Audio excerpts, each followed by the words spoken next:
Hey, did you know that medically assisted suicide is legal in Canada? I did know that it's legal sometimes in Canada. Yes. So I found that out on my birthday. Why?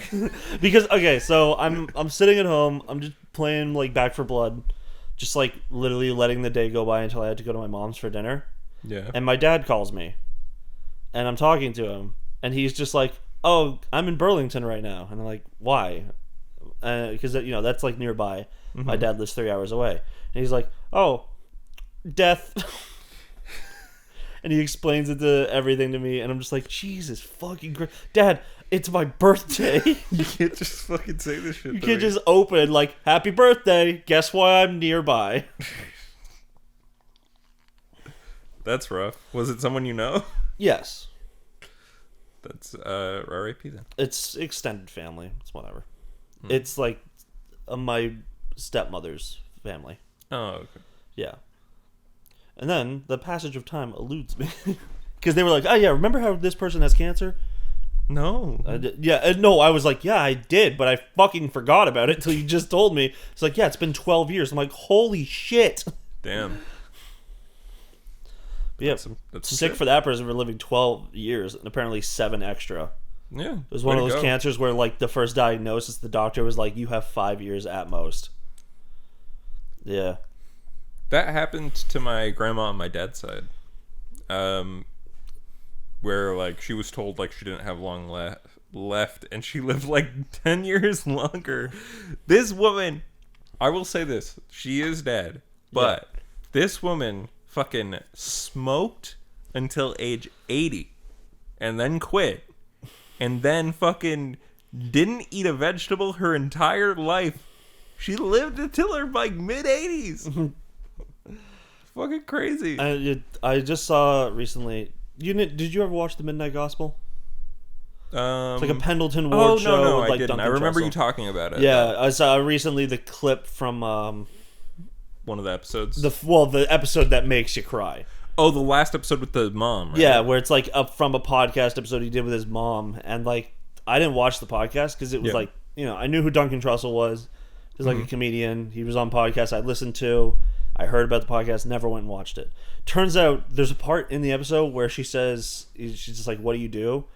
Like, after all that, like, she just explains her whole, like, cancer process she's going through. And she just says, "You cry."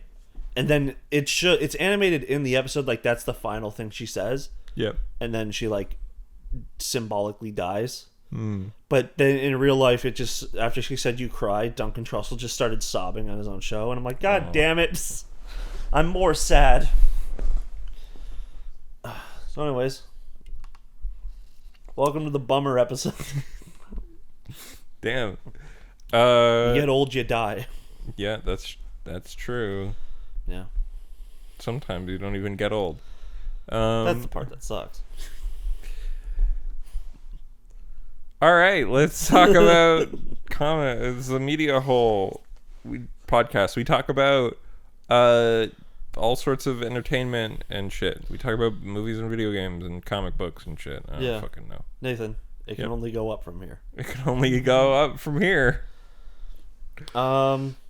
Just like my boner. You know where we could really go up? What? In volume? What? What's your problem with the new Scream thing? I actually didn't know about it. Okay, so there's a trailer for a new movie called in the Scream franchise, and the new film is called Scream.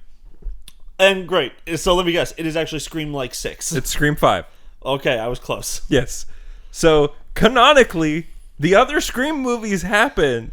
Wasn't the last Scream they did? Didn't that Scream also have 4? Would they actually call that one Scream 4? It was Scream 4. Okay, I thought they did a TV show called Scream, but it was like separate universe. Okay. So that's fine. And also, kind of, wasn't it a vague retelling of the first movie? Sort of. Like they did the TV show.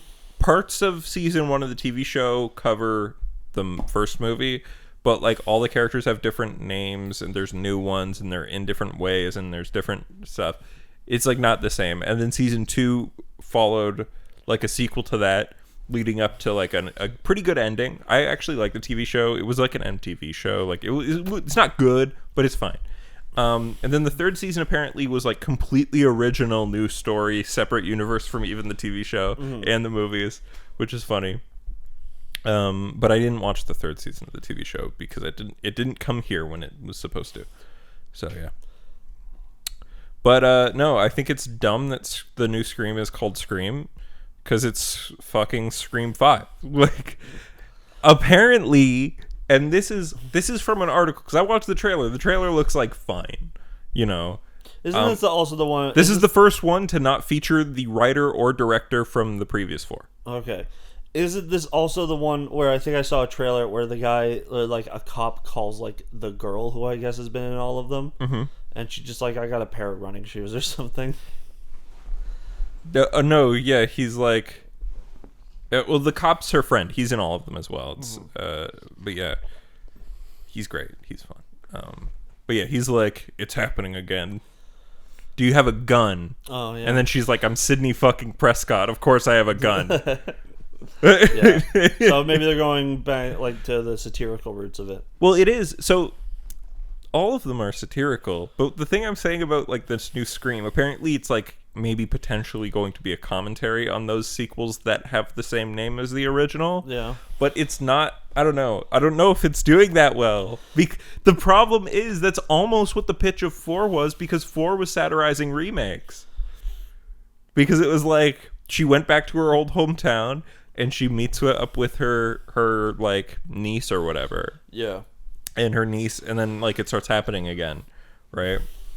So yeah, I love the Scream series. They are like a pet fave of mine. Yeah. Like, and I get why like the new Halloween ones are named stupidly, because like I get it. They're like soft reboots. No, because Halloween 2019 was just called Halloween. Yeah. So what do you name a movie that makes Halloween 2 through 6 and H2O and Resurrections and the remake duology all non-canon? Makes sense. Right? Like, I get it. What do you fucking name that movie? Because calling it Halloween 3 would be confusing because Halloween 3 already existed. Yeah, calling it Halloween 2 even would be just as confusing as calling it Halloween, because there would still be 3 movies called Halloween 2. Yeah. Wait, 1 second. The Halloween one. So the thing, which is the ones they kept? Was it Halloween 1 and 2? just Halloween 1. Just Halloween So 1? the thing that's interesting is, so Halloween 1 came out, and then it has a sequel that takes place in the same night, and then the third one's like completely unconnected because it's trying to do anthology thing, but that was really unpopular at the time, but now it's a cult classic. Then there was 4, 5, and 6, which are kind of dog shit, but trying to do this like cult story with Michael Myers. Yeah. And so those suck. And then they did H2O, which is Halloween 20 years later, and it says 4, 5, 6 didn't happen, just 1 and 2, right? And then that movie is fine, and then that movie got a sequel called Halloween Resurrection, which is dog shit. And then in the mid 2000s, there was a new movie called Halloween, and it's a remake directed by Rob Zombie. And then that remake got a sequel, which was called Halloween 2.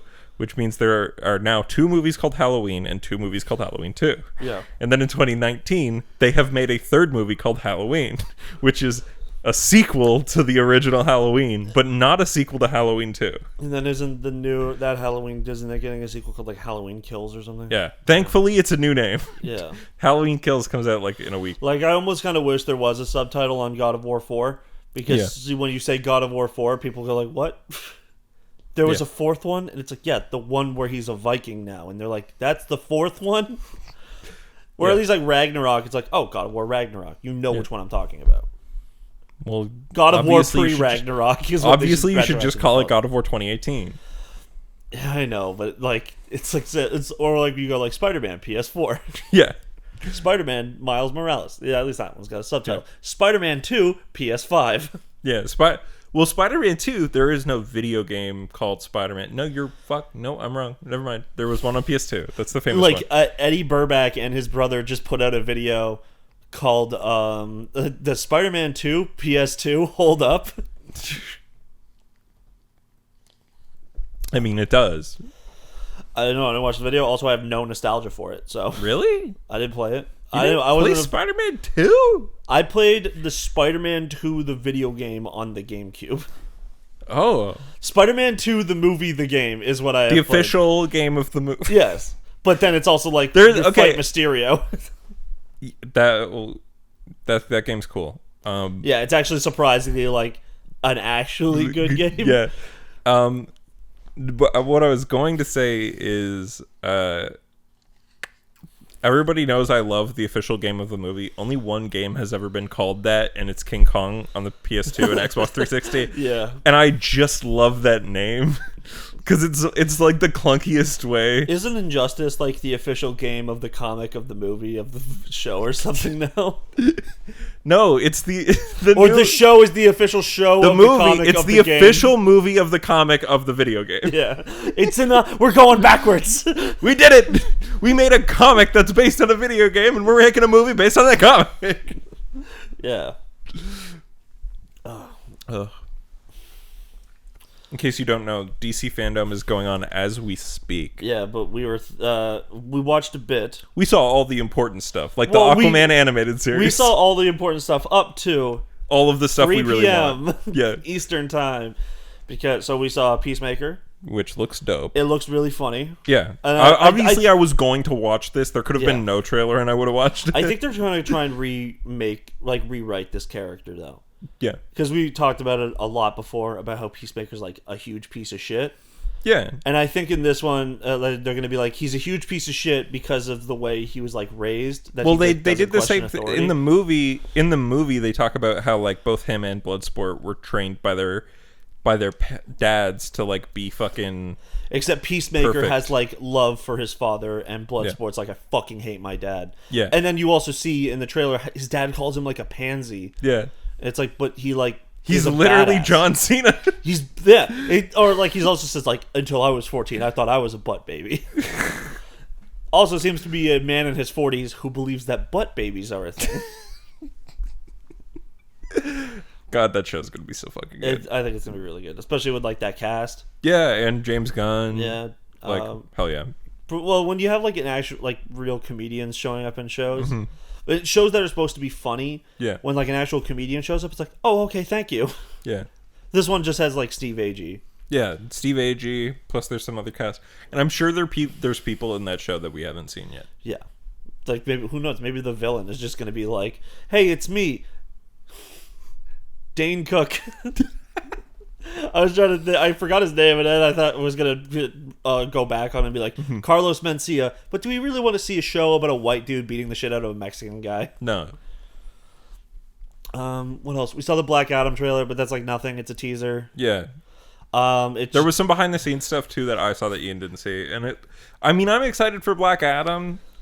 But I said to Ian, I'm mostly excited because the JSA are in it. Like, I want to see Dr. Fate because I think Dr. Fate's so fucking cool. Yeah. There's a fucking new show we can. Oh yeah, it's called the animated show. Yeah, the Aquaman one, or no, the Superman one with Lois and Jimmy Olsen is called My Adventures with Superman. My Adventures with Superman. We saw some kind of anime-esque. I sent Anthony it because I just think Lois Lane looks. I think she looks really cute. Yeah, I think she looks great. I think Superman is giving off huge himbo vibes. Yeah.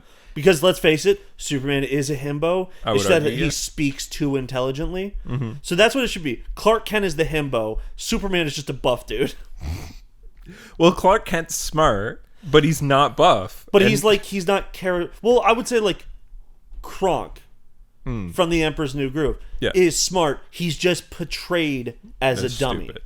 Like they'll like Yzma will be like, oh, you have to do this, and he'll like start thinking about it like mathematically and or like coming up with his like playing chess games in his head and shit. Yeah. But then he goes like, okay. Yeah. So it's like it just looks great. Yeah.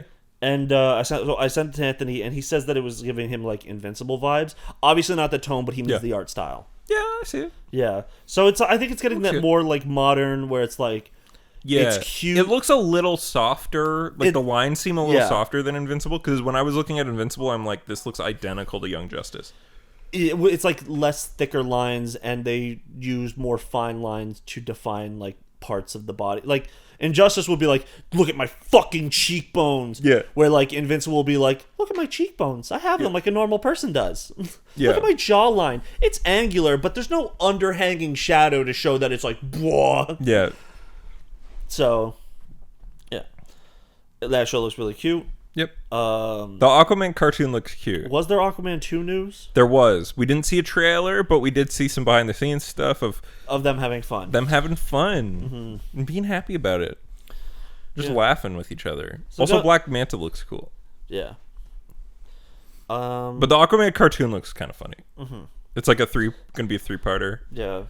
We'll probably just open up with a bit like next week with like the stuff we missed, or you know what, I'm just gonna watch like pay attention to Twitter for now. It's not a lot of news this week. If the Batman trailer comes out while we're fucking recording the podcast, we're gonna turn it on.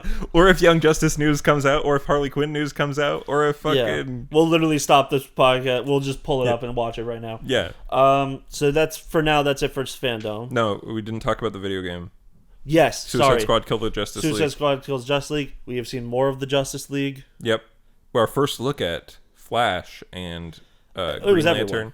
Huh? It was the main cast. It was Flash, Green Lantern, Wonder Woman. We maybe saw a glint at Aquaman, but I don't think we saw him. Well, we saw a monster get pierced through the chest with like a stick of some kind. Something. You just see the end of it, and it's gold. So maybe Aquaman is not infected because he was in like Atlantis at the time or something. Mm-hmm. So who knows? I think it would be interesting if it was like you could like, or maybe there's more members of the Suicide Squad that they're hiding. I don't want to kill. Yeah, maybe Javelin. Yeah, I don't really want to kill the rest, like the Justice League. I don't think we're actually going to kill the Justice League. I think it would be fine. I think we might kill Superman. Because that's so funny. It's our first time seeing him in the Arkhamverse. Or maybe symbolically killing them. Like maybe you do something to maybe something Brainiac does to him, like causes him to lose his like mind break. Or maybe he forgets that he is Superman and then like therefore can't use his powers or something, which is dumb because his powers are inherent. It's not like he has to know. He has to stress to not use them. Yeah, or maybe that's going to be the thing. Like to stop Wonder Woman, you have to put something on her that seals her strength, so she's no longer like Wonder Woman. She's just a tall woman. Dude, the way to remove fucking Jon Stewart's finger ring. So you cut his hand off. Yeah, or you fucking stop the Flash from being able to run fast. But imagine one of the Suicide Squad getting the fucking Green Lantern ring. You'd be like, oh fuck. Okay, we were talking about this before. This is in the Arkham universe. Yes. The all the Arkham games. Post Arkham Knight, yes.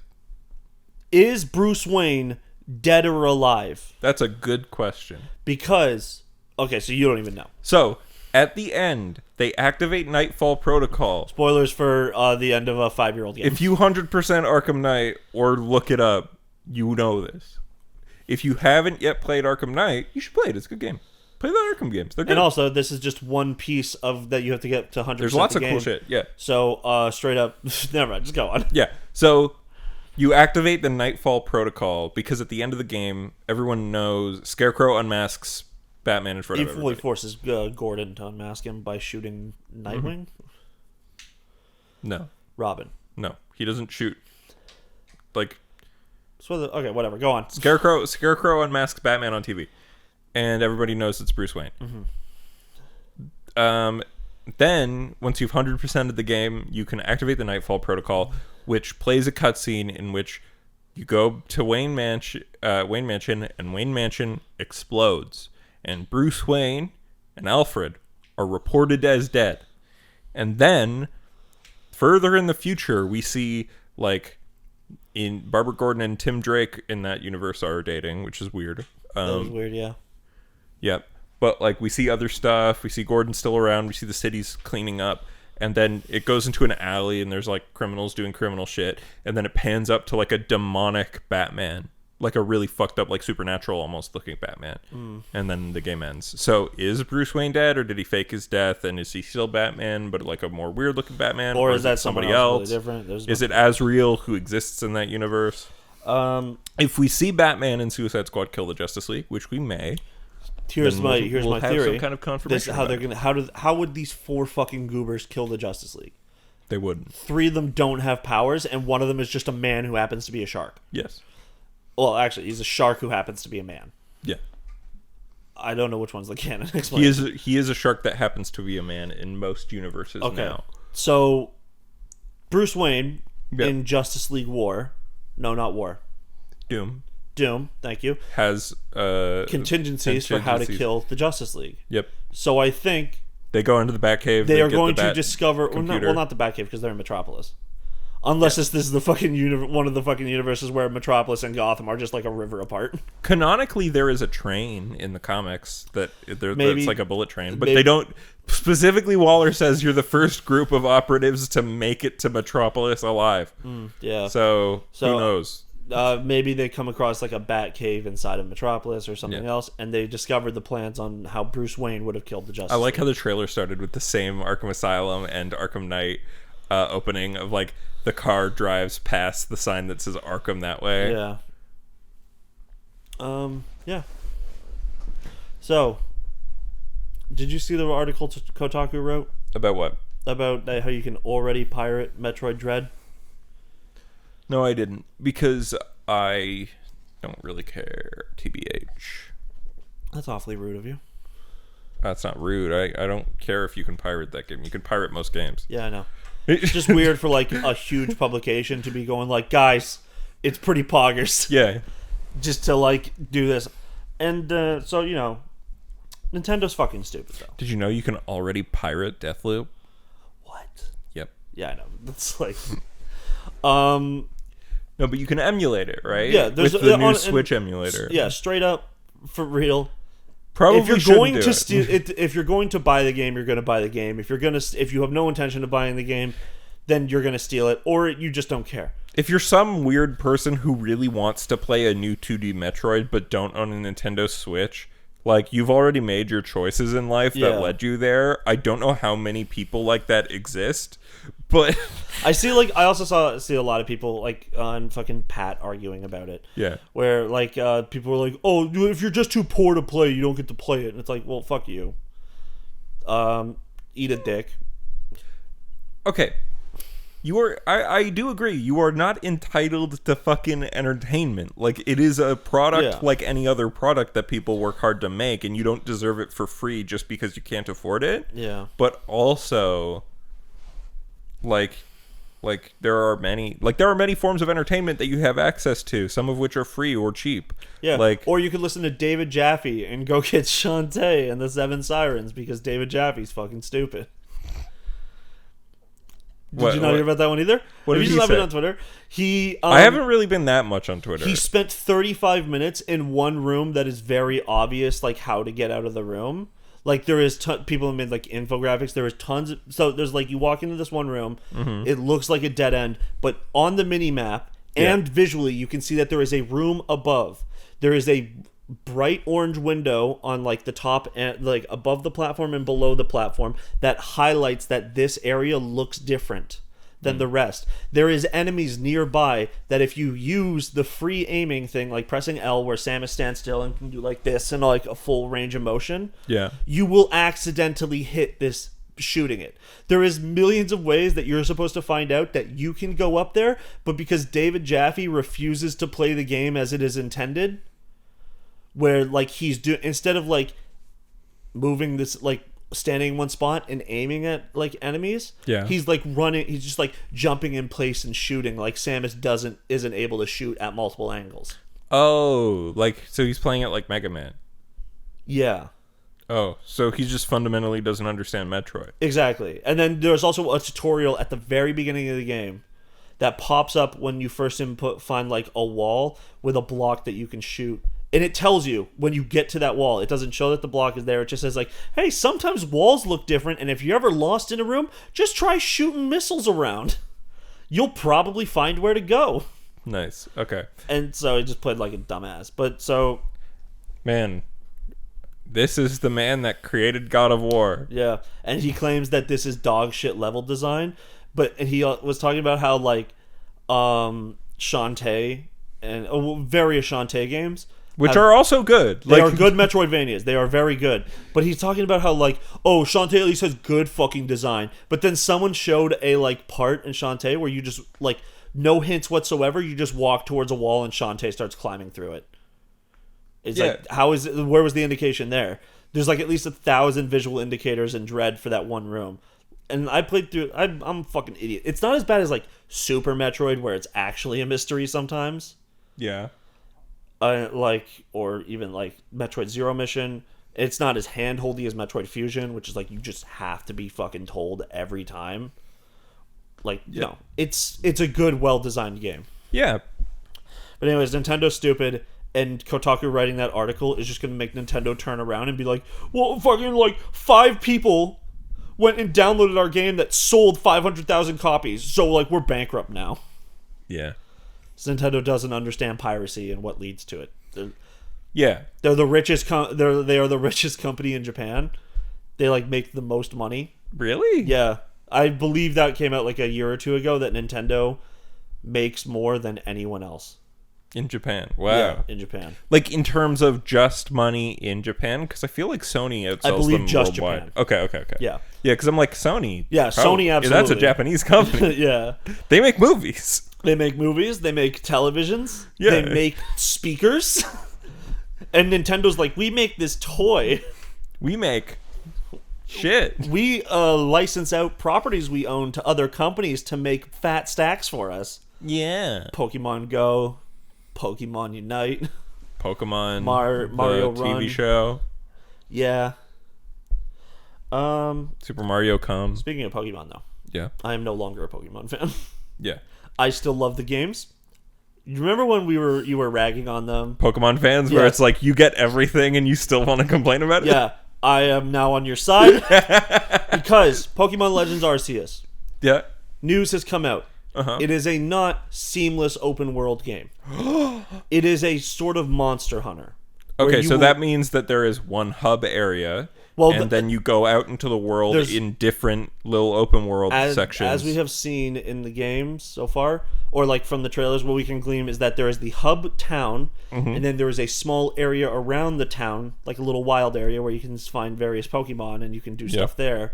But then there is going to be sections where it's like, this is the desert section, this is the ice, this is the fire. Shit, so you instance into areas to do missions, which then will be it'll be pretty much one hub area, and then assuming 4 big open world areas. Right. Where you can encounter Pokemon. And we haven't said whether or not it's like Monster Hunter, where it's like missions that like you can only go out there during missions to instance out, or if you can just go out at any time and be able to access... in Monster Hunter you can also just go out at any time. Oh, really? You can just go out on expeditions. And just like walk around and shit? Yeah. Okay. It's in classic Monster Hunters that you kind of had to do that a lot. Because since Monster Hunter World, there's like systems in the game to get materials. Like I never run out of potions in Monster Hunter. But in the old ones you used to? In the old ones, it was like you actually had to make sure every time you were like going the optimal route to grab all the herbs and honey you needed. It required more than 2 ingredients, so there was like other... I think you needed blue mushrooms to make mega potions as well. Okay. So they just like streamlined the process and made it so that you could just keep playing the game. So, you know, they just don't deserve rights. Yeah, I agree. Then the Diamond and Pearl remakes, probably the ones that are getting the most controversy. Because it's like, oh, they look like piss baby game. It's like, because they are. Yeah, it's literally baby's first RPG. Yeah. This is the series that you have committed your entire 30 years of life to, sir. So they have shown now that the EXP share will be on all Pokemon at all times and not turn off. No. Now I can't have my party member severely under-leveled, I can't just have my starter be level 60 and everyone else be 20 or below. How? Why would they implement this quality of life feature? Next thing you're going to tell me that if I catch a Pokemon, my Pokemon still earns XP from the battle. What the fuck? That was the best change they ever made. Did they? Fuck, man. How did they not have that before? Because they just didn't think about it. And this is the one thing I actually don't like. What? TMs, like the little discs that you jam into your Pokemon's forehead that lets them learn like Flamethrower, Earthquake, other moves, are now single-time use again. Well, weren't they in Diamond and Pearl, though? Yes. So then that's just being more accurate. in Omega Ruby and Alpha Sapphire. They switched it to the other They thing. switched it to for the other one. But then they're also saying that there will be a system in Brilliant Diamond and Shining Pearl BDSP that you can go and get the TMs back. So it's not going to be quite as... It's not going to be quite as limited as it is in fucking the old games. But then to me, it's like, if I can just like get Earthquake, teach it to, and I'm like, oh, I can only teach this to one Pokemon, better make it the right decision. But then get to the end of the game and it's like, welcome to the fucking end game content. There's TM shop. You have a million of all of them. There's the TM shop. If you just give us 10,000 Pokebucks, you can just buy any TM you have previously collected. I'm like, then why isn't it just infinite? Because money is not an issue in the Pokemon universe. Yeah. So it's just, it's an odd decision. Like, also, EXP share, I like how it used to work, which was that it was an item that was held and you gave it to a Pokemon, and then the EXP was shared across your Pokemon and the other Pokemon. So, I don't know. But it's whatever. Having it always on is fine. It's a baby game. Yeah. Yeah.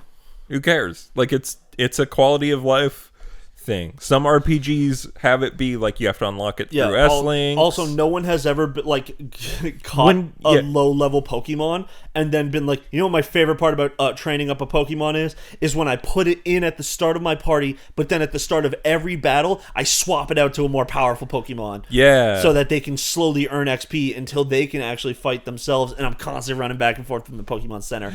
Amazing. I love when the game's tedious. Yeah. That's my favorite part. The part about Pokemon that I like is that it's not fun. I like the parts that feel like a chore. Because my mom doesn't have me do any of those.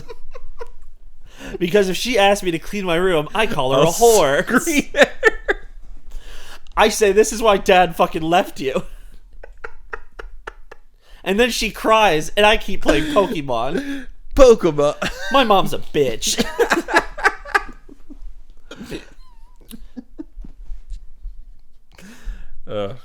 Yeah. So. Pokemon fans deserve no rights. I'm glad you've come to agree with me on this. Metroid fans deserve rights. Of course they do. We gotta give Star Fox fans something. Yeah. I know they just had a game on the Wii U, but at least it's like kind of not that great. Yeah, but at least like port it to the Switch. Give it a chance. Because who knows? Maybe it was just like bad because it was on the Wii U. Yeah. You know, like sometimes games just died on that console. That's true. Like how Bayonetta 2 almost died on that console. Yeah, but then they ported it to the Switch and then it sold really well. Yeah. And then they announced Bayonetta 3 like immediately after. Yeah, they announced Bayonetta 3 before the fucking remasters came out, bro. Damn. They were like, we're working on Bayonetta 3 and you'll be able to get Bayonetta 1 and 2 on Switch next year. Nice. 5 years later, yeah, we still are waiting on 3, but at least it's coming soon. It has a date. So, yeah. What's up with the Guardians of the Galaxy game? Oh, I just wanted to say big ups to that game because some early footage has shown the way, because you can pick costumes, right? And it's like if you pre-order the game, you can get different costumes and stuff. But also, I'm assuming you unlock different costumes throughout the video game. And for each costume, it actually gives the issue of the comic book, the writer, artists, and editor of that issue that costume first appeared in, which I think is like a really solid thing. Also, I like that each costume has an in-universe explanation. Yeah. Like the oldest Star-Lord outfit from like the fucking 60s is like, this is the first outfit I designed when I joined the Ravagers, and like it was kind of a bit too like 40s comic book superhero like that I grew up reading, and so everyone made fun of me, and then I changed it, and I'm like, that's cool. Give it an in-universe explanation. Yeah. Reminds me of The Amazing Spider-Man 1 and 2, the video games. Those games weren't great, but the costumes in those games had some credit to them. They said the issue, not like the creators, which I prefer this way because I think giving the creators credit is good. Yeah. But also it said like it had like an in-universe explanation for the costumes as well, which I liked. Yeah. Why doesn't fucking Spider-Man PS4 have the creators? Because they, it's just too much dev time. It's difficult to put words on the game. words. Yeah. Yeah. Is that all the news? Yeah, it is. Did anything new happen at the DC Fandome? I was just looking. Well, IGN Greece says a bunch of words that I cannot read. Wow. You don't speak Greek? I didn't know Greek had a written language. You didn't know Greek had a written language? Alright, I didn't know Greek had their own alphabet. Where did you think alpha, beta, zeta, omega I just forgot came about from? them until just now.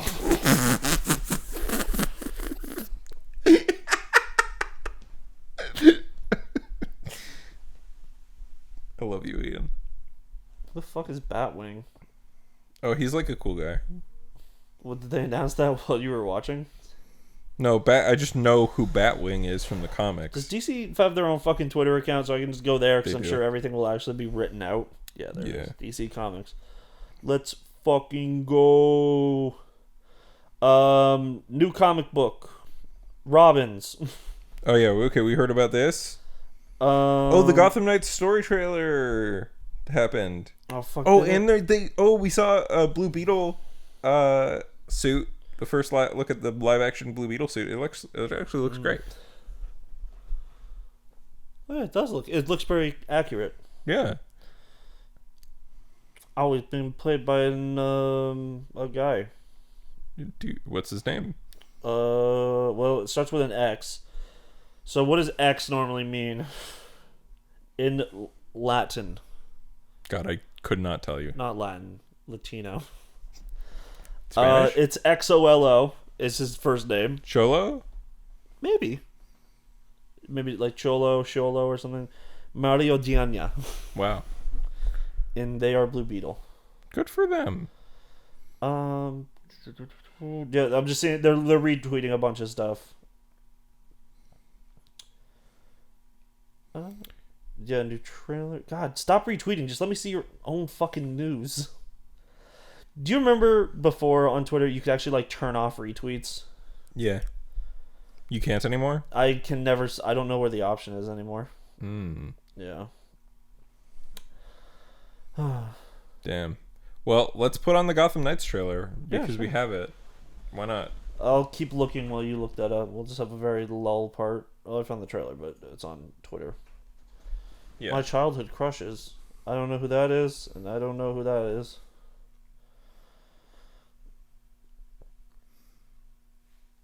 I refuse to click on this channel because that's a terrible Gamer Cinema. That's a terrible name for a YouTube channel. It is bad. Let me see. IGN. Yeah, I'm just gonna go to IGN's Twitter account. They don't fucking retweet everything. Gotham Knights. There's a behind the scenes and a story trailer. Let's look at the story trailer. Oh, I got a trailer before it for a TV show with fucking Jason Momoa, or film. Could be a movie. Vikings. It's Vikings. I believe so. I think he's on that. But he's like The Apple TV Plus show. I don't know if they know this, but he's Hawaiian. I know. Batman, Jim Gordon, they thought they had a handle on this city. So this game doesn't take place in the Arkham universe. You don't stand a What if it is the one that does because they showed Deadshot and he's white? What the fuck?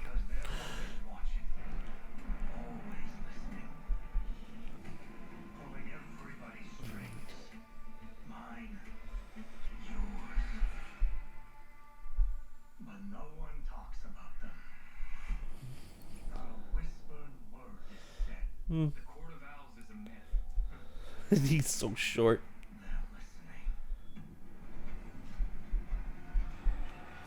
Not a whispered word is said, or else Wasn't the talon takes your head. one of the Barbara Gordon storylines that her brother was like Owlman or something? No, her brother's a serial killer. Oh, and then they just also had Owlman happening at like the same time. I think so. Yeah. The Talon is one of the Talons is related to Dick Grayson. It's his dad. I think it's his grandpa. That's stupid. Like, because they're immortal. Oh, okay. Because they're like Winter Soldiers type deal, but they're a bit more mystical in vibe. Yeah. The Court of Owls is cool. They're Gotham's Illuminati. Yeah.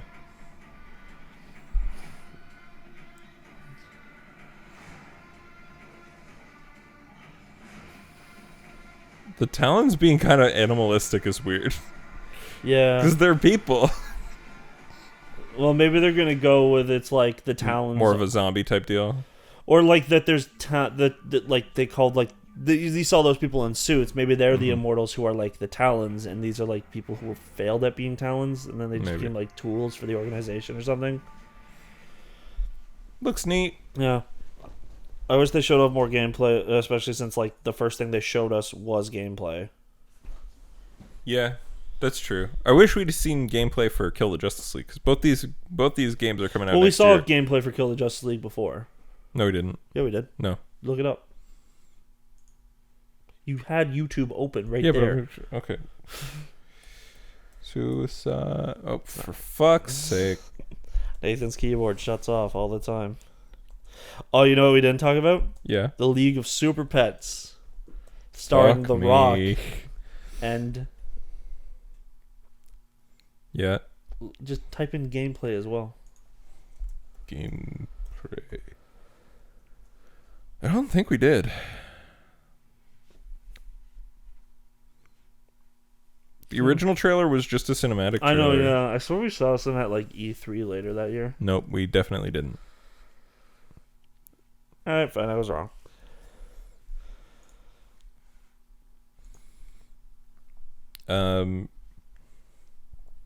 But yeah. Yeah, I didn't mention the League of Super Pets because I don't want it to exist. It shouldn't be real. Yeah, it's gonna be really bad. Maybe this has gameplay. The second thing, Maybe. the behind the scenes featurette. They might show some stuff. But yeah, you're totally right. But I would love to see like gameplay of that game. I know it's going to be a shooter. Oh, hey, that's Scott. I forget Scott Snyder looks like that.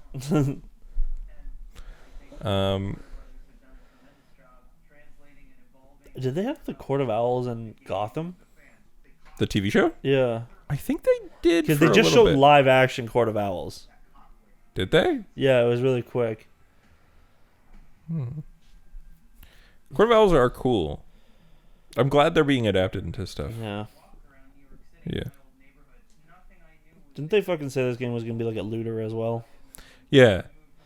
Yeah, as long if I have to get new weapons, I hate it. If I'm just getting new armor, it's good. Yeah. Well, we'll see how it is. Yeah. Yeah.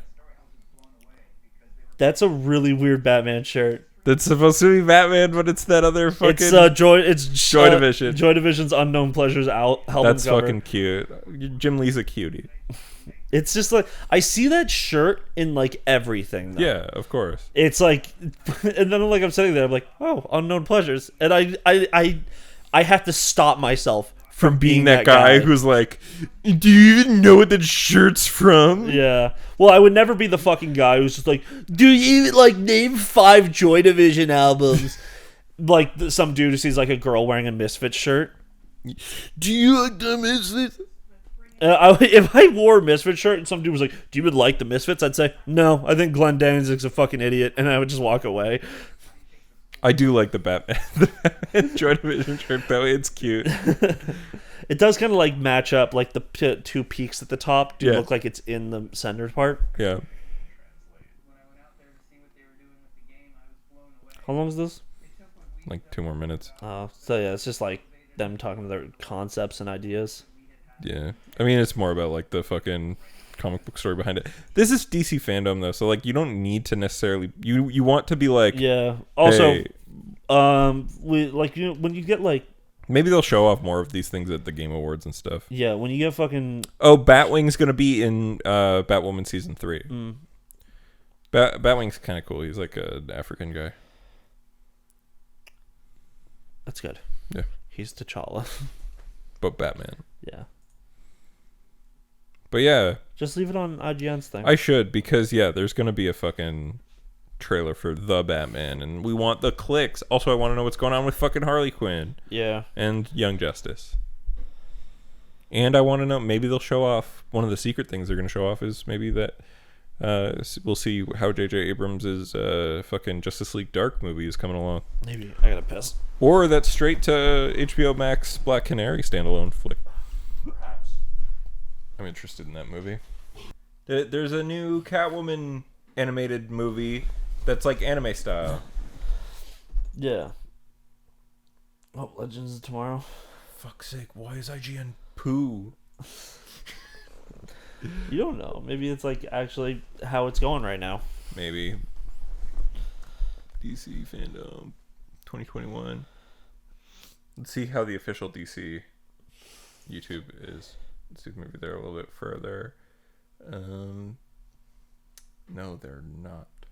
They're no further. For fuck's sake. Sorry, just leave it there. We'll just talk about something else for a bit. Yeah. Yeah, we'll come back to it. But yeah, according to Polygon, Catwoman Hunted is the DC Universe's Lupin the Third. Oh, don't you mean the woman named Fujiko Mine? Yeah. But yeah, the trailer's gonna have, says the film is going to be it's gonna have Black Mask, Solomon Grundy, Talia al Ghul, and Interpol. Catwoman is gonna be played by Elizabeth Gillies. Mm-hmm. Batwoman is gonna be voiced by Stephanie Beatriz from Brooklyn Nine-Nine. Nice. Jonathan Banks from Breaking Bad is gonna be Black Mask. Steve Bloom's going to be Solomon Grundy. Keith David is going to be Tobias Whale. And Jonathan Frakes is going to be Boss Moxie. Okay. Wow. Wow-y.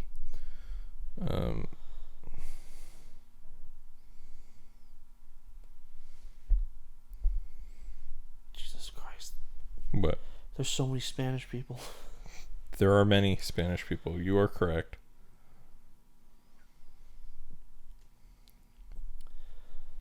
Well, anyways, let's talk about something else. Okay. Do you want to talk about comic books? Did you just read comic books this week? No, I also played Lost Judgment. Okay. Finally. Great. I didn't beat it. I played... Me neither. Okay. I played a lot of games, though. Yeah. So let me roll through two really quick. All right. Because they're Bust really a good. move, baby. I finally finished Bayonetta 1. Yeah. Yeah. How'd you like it? It's alright. I think that game's really good. I think it's just that, like... it is a touch long for the kind of game it is. Yeah, every level feels pretty long. Yeah. I think some of the fights are just like, I don't understand what's going on, like, a lot. The indications of when an enemy is attacking me is like kind of quick, and I'm stupid. Like, I think what I'm saying is the level of play it expects you to not play on automatic is a bit too high. Like, I had a lot of trouble with the game, pretty much. And then so I finished it, and I was like, all right, I'm gonna go play Bayonetta 2 now. Yeah. Continue. Fucking Stevie, I guess, is behind, and he just finally listened to the last week's episode. What did he say? He just messaged me right now. About what? You and Nathan's grunge music history makes me want to eat my hand. I only am like that because I read Kurt Cobain's biography last summer. I don't care. I still know what I said was funny. Yeah. Yeah. I think mine was alright as well. Yeah, it was good. Bayonetta 2 is good. Is just a better version of Bayonetta 1. Yeah. It sucks that they do my girl Jian like that, like right at the beginning of the game. She gets jobbed? Have you not played it? I've not played Bayonetta 2, actually. Oh, it's in the trailer, so I'm just gonna tell you. That's fine. It's in the The game's also been out. I've owned the game for 5 years, dude. Like, honestly. So she Bayonetta, like at the beginning of the game, like angels show up to fuck with you. Okay. And you have this like pretty sick like fight on the back of like jets and shit flying through whatever city they're in. Yeah. While Enzo is like bumbling around and shit, and Rodan is like throws Bayonetta her guns, but he's dressed up as Santa. Mm-hmm. But like they just keep fucking up Enzo's car and shit. And he's just yelling. He's like, "I'm just trying to get a fucking gift for my boy." I'm just trying to be a good father. It's Christmas. I love it. So then there's like this big fight. A bunch of angels show up to fuck up Bayonetta. Yeah. Because they just do. She's like in her fucking I just killed my husband, I'm a goddamn MILF vibe. Yeah. And then Jean shows up in I'm the woman who killed her husband and we're fucking now. She's wearing like this leather, like this red leather fucking like cat suit and shit. Just gorgeous. Also, they've switched hairstyles. Yes. Where she now has like long hair. Well, she always had long hair. It's just that she styled it to look like she had short hair. Yes, because her hair's all over her body. Yeah, her hair just went down. It was like she cut it, like had a pixie cut at the back, but then like at the base, it went all the way down her body still. But you know, so Bayo, I don't know, their powers just changed. Yep. And they can still get naked, but it's still hair or whatever. How would you feel about wearing a suit made of your own hair? Not great. But it looks like the hair changes properties. Like when it's in its clothing form. It's just that when it recedes, it is like different. Because when when it leaves their body, it looks like hair. But when it's on their body, it looks like leather. Yes. So fucking yeah, you get cool fights opening. It's like there's like dodging is pretty fast now, but witch time is a lot shorter.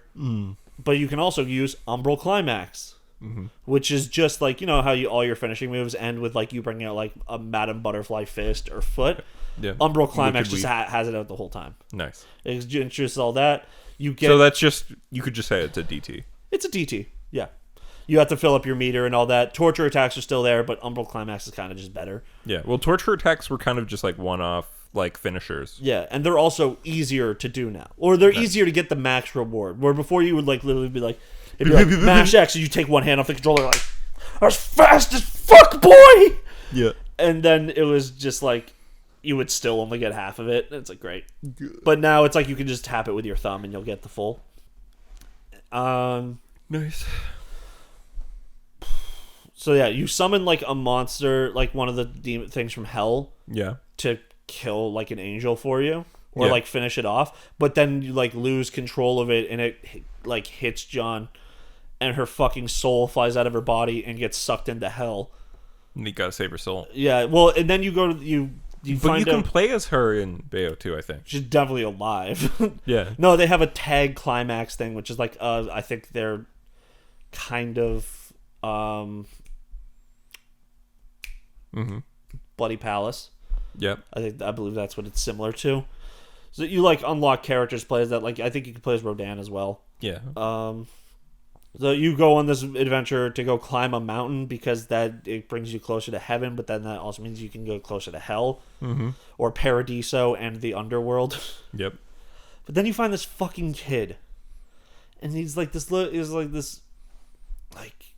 black kid with white hair because of course he has to be because Japan made him. And they really like that color contrast for some reason. But he's got like shitty little asshole Cockney accent. And he keeps going like, "Oi, love.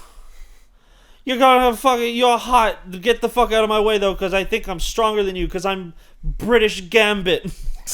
His power is throwing holy powered cards at people. Nice. But he's just super annoying. He's just kind of stupid. I don't like him that much, but the gameplay like makes up for it. Lucas shows up and is as horny as ever. Well, okay, before he was horny for revenge and exposing Bayonetta for what she did to his father. But now he knows that Bayonetta did not do that. So now he's just horny. He just happens to be in the same town investigating something else, and he now has glasses himself that allows him to see the other side. Did you notice that all the girls that he names are from other games by Hideki Kamiya? Does he name other girls? In the first Bayonetta. No, when he's like, he's like, I dated Trish Lady. No, not Lady, because that's not by Hideki Kamiya. But he says Trish. What? Huh? Yeah, it was. Lady? Oh, Ladies in 3, you're right. He's like, Trish, the girl's name from Beautiful Joe. Yeah. And then And then fuck, what's Okami? What's Okami's name? I have no idea. I forget what If he Okami's said name. like he could also, even though it's not his game, it is his franchise. It was originally his franchise. Yeah. He could say like Mary Ann or something, because that's Lady's real name. Right. So her mother's name was Kalina Ann. That's why she named her rockets that. Yeah. Yeah. Yeah, because Lady's name is Mary. But it's not, because she killed her dad, so therefore she doesn't have a name anymore. Well, she just changed her name to Lady or whatever. Well, it's, I don't know. It's some she has like some line about like when she kills her dad, she like gave up the name Mary or something. Yeah. Yeah. But yeah, Bayonetta 2 seems a lot cooler. That's good. Yeah. I haven't used any other weapons than the punches and kicks, though. Yeah. Those games have a lot in them. Yeah. Like, there's a lot of stuff, and I'm sure, like, top-tier players are going to be like, oh, you gotta use this. Top-tier players are like, don't even play Bayonetta 2. They removed the dodge offset, so what's the point? Yeah. And they're just, like, super whiny about it. But I, honestly, the second one, I think, is a lot better. Like, technically, it's a lot better. Story-wise, of course, it's not going to get better, but, like, you know. It's going to be about the same. Yeah. Maybe 3 is going to be better. Maybe. If it is true that Bayonetta in 3 is Cereza, then yeah, I think it's better. Yeah. But that outfit on Bayonetta, like Bayonetta, Yeah. does not feel right. Oh, also, everyone's always dunking on her because she's like, what's your name? And she's like, you can call me Cereza or Bayonetta. And they're like, Cereza? Really? You? Pfft, no. Because I guess Cereza means sweet in, like, Italian. Oh. And, like, you know, she looks like a bitch. I mean, she basically is. Yeah, she is. In the best way. Yeah, so... and also, you know one of the vibes I get from Bayonetta 3? What vibes do you That get from woman... Bayonetta 3? Bayonetta 3, Bayo, still a hot woman. I don't think she fucks. I think Bayonetta 1 and 2, absolutely fuck. Yeah, I mean... Bayonetta 1 Bayo will fuck anything. And everything. Bayonetta 2 Bayo has standards Yeah. that are only met by Jean. That's true. And with that, let's watch the Catwoman Hunted trailer. Oh, cool. That actually came out. Wasn't it like an... Nope, this isn't. This is an ad. This is an Have ad you ever for- tried mushrooms? Yes. No, real... Oh, yeah, you're right. No, I don't want the safe and tested ones. I want the unsafe, untested ones that'll end my life. Yeah, that I don't want Kyle to ever touch again. This kitten's always ready for action. Oh, you're even more gorgeous in person. That's a bad lip sync, but I do like her voice. This is made by a American studio, too. There's no fucking excuse. I thought this was supposed to be a party. It'd be funny if the party was like Justice League people dressing up as like the corny versions of themselves. That's funny.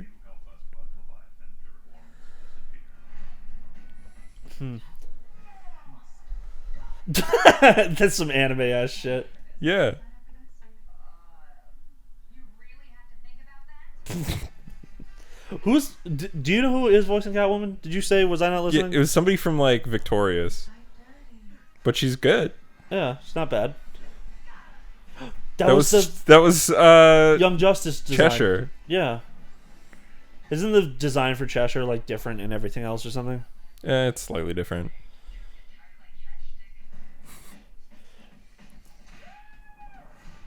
Also, isn't Batwoman like a clone of Bruce Wayne or something? Nope. Damn. Cousin. Hold on to that one, love, or I might just steal him away. And she was dressed in the purple Catwoman outfit from the 90s. Yeah. That's cute. Love it. Oh wait, I think it said the person's name there. Elizabeth Giles? Yeah, Gillies? something like that. Coming straight to 4K HD Blu-ray combo pack on February 8th. I'll probably check that out. That looks good. It looks fun. The DC animated movies haven't been as good recently, but They've all been kind of the same thing. It's always Yeah. like the Justice League gets themselves turned against them, or the Teen Titans have to beat them up for some reason. It's like, Yeah. okay. They did do the Judas contract, but they did it with like the DC animated universe Teen Titans, which is like Damian Wayne Teen Titans. Oh yeah, the ones where they showed the Teen Titans one. Yeah. back then. Yeah, I didn't like it's. Everything else was fine about them. Like Starfire's good. The fact that Nightwing is like their other coach there as well was fun, and they had the sex line and stuff. Mm-hmm. But then it's like Raven sounds like a full grown woman. Yep. Like a normal adult woman, but is supposed to be like playing a 14-year-old. Yep. But then they got Damian Wayne, who's supposed to be like 12 or something. Yeah. And he's like this. I mean, that's how a 12-year-old is. I know. It's just that it's... No, you're right. Damian Wayne has to be a kid doing a deep voice. Or, yes, that as well. That is a much better play. I just think Damian Wayne needs... It's just that child voice actors... Yeah. Usually aren't that good unless they've been in the game for a while. But then the problem is, I did like Jacob Tremblay as Damian Wayne in Harley Quinn, though. I think he was good because he sounds so much like a little kid, but his acting's fine. He's supposed to sound like a bratty kid, though, because that's like the world where Damian Wayne has been with Bruce Wayne for a while. Yeah, and he's clearly where like, do babies come from? Yeah, he's like, no, he says, "Can I have sex then?" Oh yeah, and it's like, I think Alfred's calling me. Yeah, I made your favorite. You didn't make this. Alfred made it. I made Alfred. I asked him to make it for you. No, he said I made him make it. Yeah, funnier. And I did like how he like looked like, come on, I tried. Fuck, that's one thing I'm waiting for. Where is season 3? Yeah. It's just, I think, just kid voice actors. Yeah. Like, if you go back and watch the beginning of Avatar: The Last Airbender. Yeah, he definitely gets better over the kid course. who plays Aang is fine. Especially when he's being joyful, he's very good. But when he has to be, like, angry and aggressive, I'm like, it sounds like you're reading off of a piece of paper. Yeah. By the end of the season, or by the end of season 1, beginning of season 2, though, he's much better. Finn from Adventure Time gets much better over time. like he's by like the 4th season, he's like the best voice actor in the show. Yeah. Well, like, and which is because he gets the chance to emote more. Yeah. Well, and like you have like fucking who the fuck is it? The guy who plays Bender. I can't remember his name right now. John something. Yeah, there's a lot of John. Well, it's not H. John Benjamin, that's for sure. Yeah, it's that's the guy who played the can of John DiMaggio. John DiMaggio, yeah. Yeah, he's Bender. He's Jake the dog. He's anyone who kind of just talks like this. He was Joker in Under the Red Hood. Yeah, it wasn't bad. Yeah. Yeah. He's one of those voice actors where it's like, oh, he's also that's H. John Benjamin is Bob from Bob's Burgers. Yeah. He's one of those voice actors who, like, people just like, hey, can you just keep doing your voice but with different inflections? He's like, I can do other voices, right? And H. John Benjamin is like, I can do one voice, right? John DiMaggio also famously Waka from Final Fantasy X. Yeah. Hey, brother. Wooly's fucking thing about Waka being, like, super racist is so funny. He's pretty racist. Yeah. He gets better. He learns. Yeah. He becomes a not racist. He also had like Hendon Welch on fucking Adventure Time. Yeah. But Starfire herself. Yeah. She also always seems to be doing like Starfire though. Yeah. Yeah. Starfire, she's just playing up foreign exchange student vibes. Yeah. So what would you like to talk about next? Do you want to talk about Lost Judgment for a little bit? We could, yes. How far are you? I am in chapter 4. Okay, not bad. But I've been fucking around with side quests. Yeah, I think there's less side quests in this game. Well, there's this. I think I said this to you before, but it feels like the side quests are more spread out. Yeah. Unless apparently you can just do like a lot of the school stuff immediately. You can. Yeah. Like I didn't do the dance club stuff initially, but someone I saw was like me getting stuck in Judgment Chapter 2, just doing it like the dance minigame, and they were like in the full like suits you can get. And shit. Yeah. I have all of the costumes. I didn't level 5 it because you need to get to a certain amount of like leadership or whatever. Have you done like any of the other clubs work yet? So you know how like in every Yakuza game there's a side story where you're like, I'm interested in this side story, but unfortunately it requires you to play one of the worst mini games in the world. That's what I think of the Robotics Club. It sucks. It's bad. Like it's not Mahjong. I can do it. It is playable. It's just not fun and controls like shit. I really wish it controlled with the D-pad. Yes. Yeah. Also, I wish it were. Also, it has tank game. controls. I wish it were a game.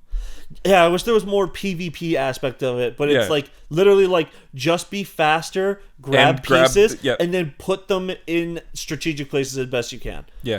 And like, okay, but then it's like, here's the upgrades you can get. I'm like, they suck. Did you get the new DLC that came out? Did you buy the Seasons Pass? I did, yes. Did you get the new DLC? I have not played in like a week, so no. Okay. There's a new DLC. So there's the first DLC, which added more girls, and which they each have their own subquests and whatever, right? Girls. To date. Yeah, I haven't gone on a single date. Wow. Fucking loser. I think that could have been added in the DLC because I just actually am not. Yeah. The first DLC is the one girls. the launching one. It wasn't that it's more girls. It's that it adds 3 girls. There's one girl in the main game that you can already date. which one? I don't know. Better not be the girl from the school. The teacher, you mean? No, not her. I meant the leader of the club. Yeah, the leader of the MRC because she is in grade. Dude, I 10. already feel weird because the girl that you can go on a date first. If you go back to Kamurocho, there's a side quest where a girl with the mascot costumes, the Kamurocho mascot. Camelop? Yeah. I saw Camelop and just ignored it. Yeah. I was like, oh shit, he's still around. Anyways. Yeah, no, there's like a park in Kamurocho with like a bunch of Camelops in it, costumes, and then you like go there and you do like a little side mission where you're our Camelop and you meet a girl who's like, I'm too shy when I'm not in the Camelop costume. And it made me feel really uncomfortable because when I looked at the character profile, it said she was 20, and I'm like, Yagami. He dates like a 19-year-old in the first game. Yagami. Yeah, it felt like bad actually too. no, she's like 18, and like it's the sub story you do where like the dude is like trying to hook up his sister with someone or something.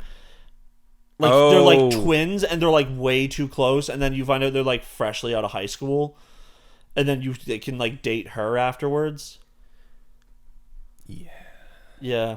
That's gross. I don't like it. Yeah, it's just, and like you never date any, like I think the oldest woman you date in Judgment 1 is like 28. Mm-hmm.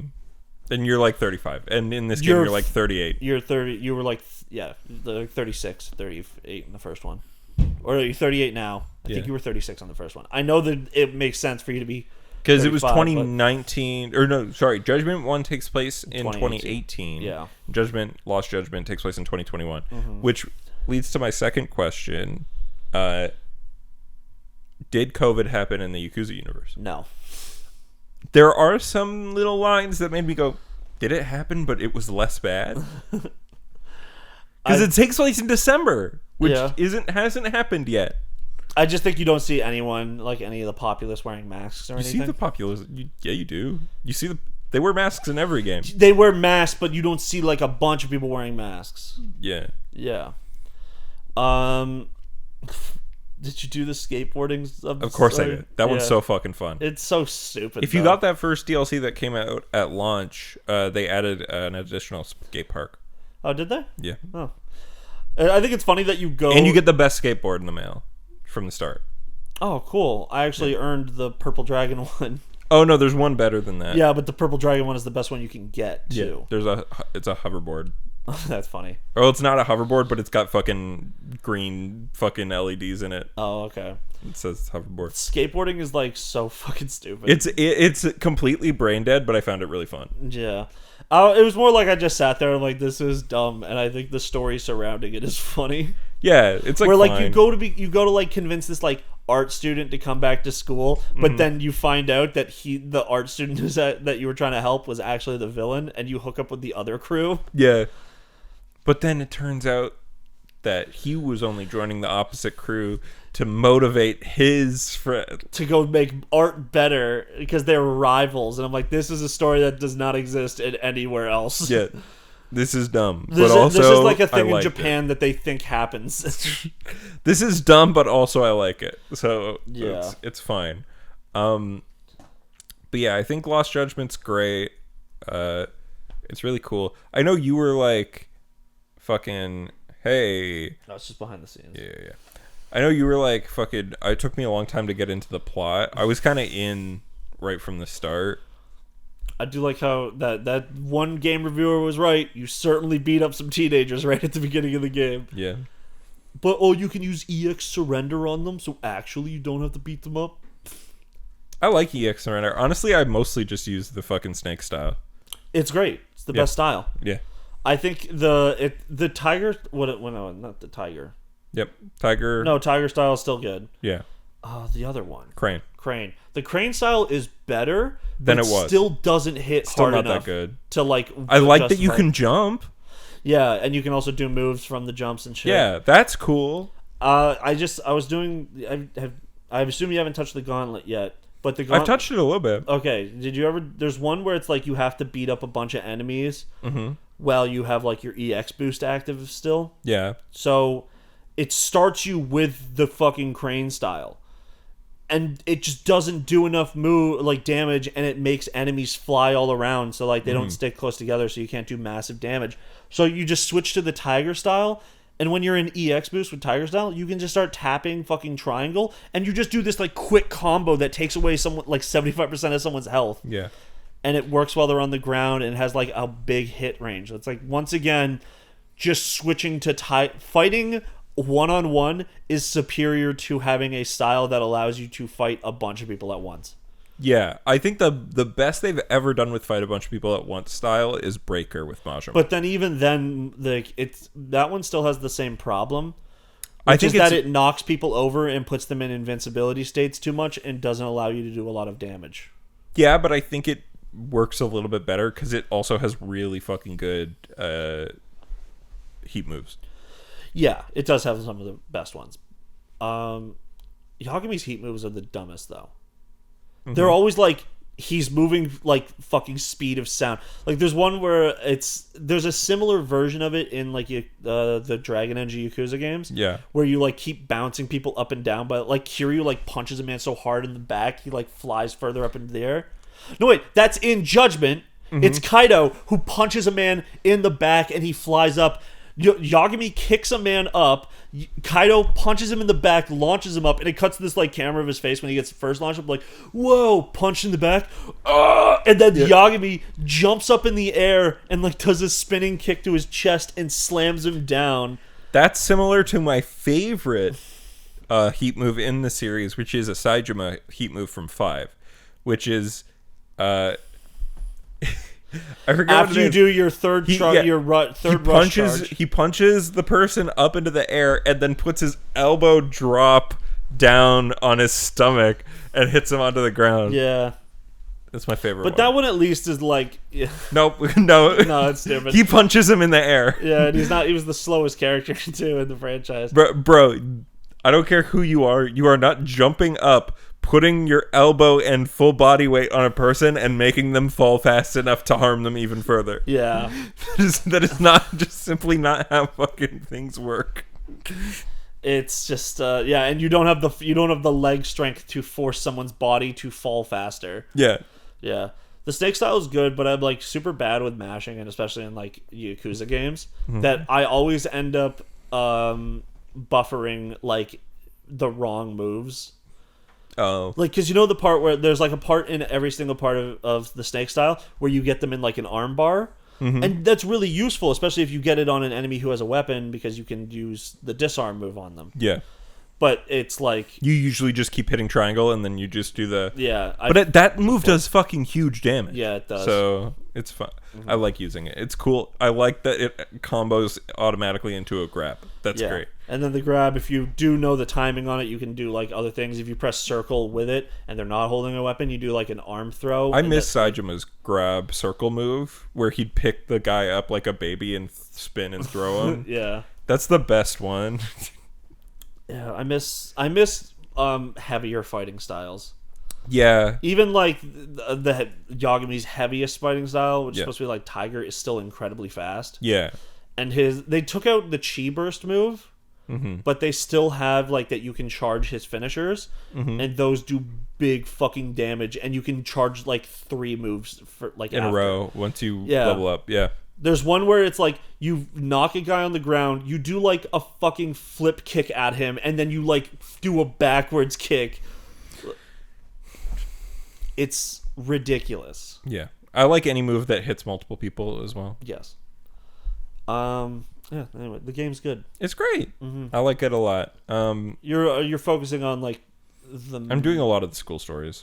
But like in the story, by chapter 4, you're like kind of working on the murder, right? Yeah. Yeah. I am working on the murder. That dude, that fuck. I think it that is so I think I'm going to convoluted. have to go to bed. Well, they're always so It's convoluted. convoluted, dude. but this one actually is when you actually do the work to find out how they did it. It's Mm-hmm. like, oh shit, that like you guys made a good ass plan. Mm. But then it's like, you know, when you find out who it is, it's like, are you fucking kidding me, man? Yeah. Yeah. Fucking Blake walks into the room while I'm playing, and he looks at your computer buddy, Yeah. and he goes like, "Yo, that's the guy." He's totally wrong, and I'm like, "Why? Why though?" He's a character from the first game. He's just Yeah. your tech guy. Mm. Oh, did you do all the skateboard races? Of course. Yeah, man. Some of those are like so fucking bad. Yeah. Like I think the final one, I literally won just because like I got a boost right at the end.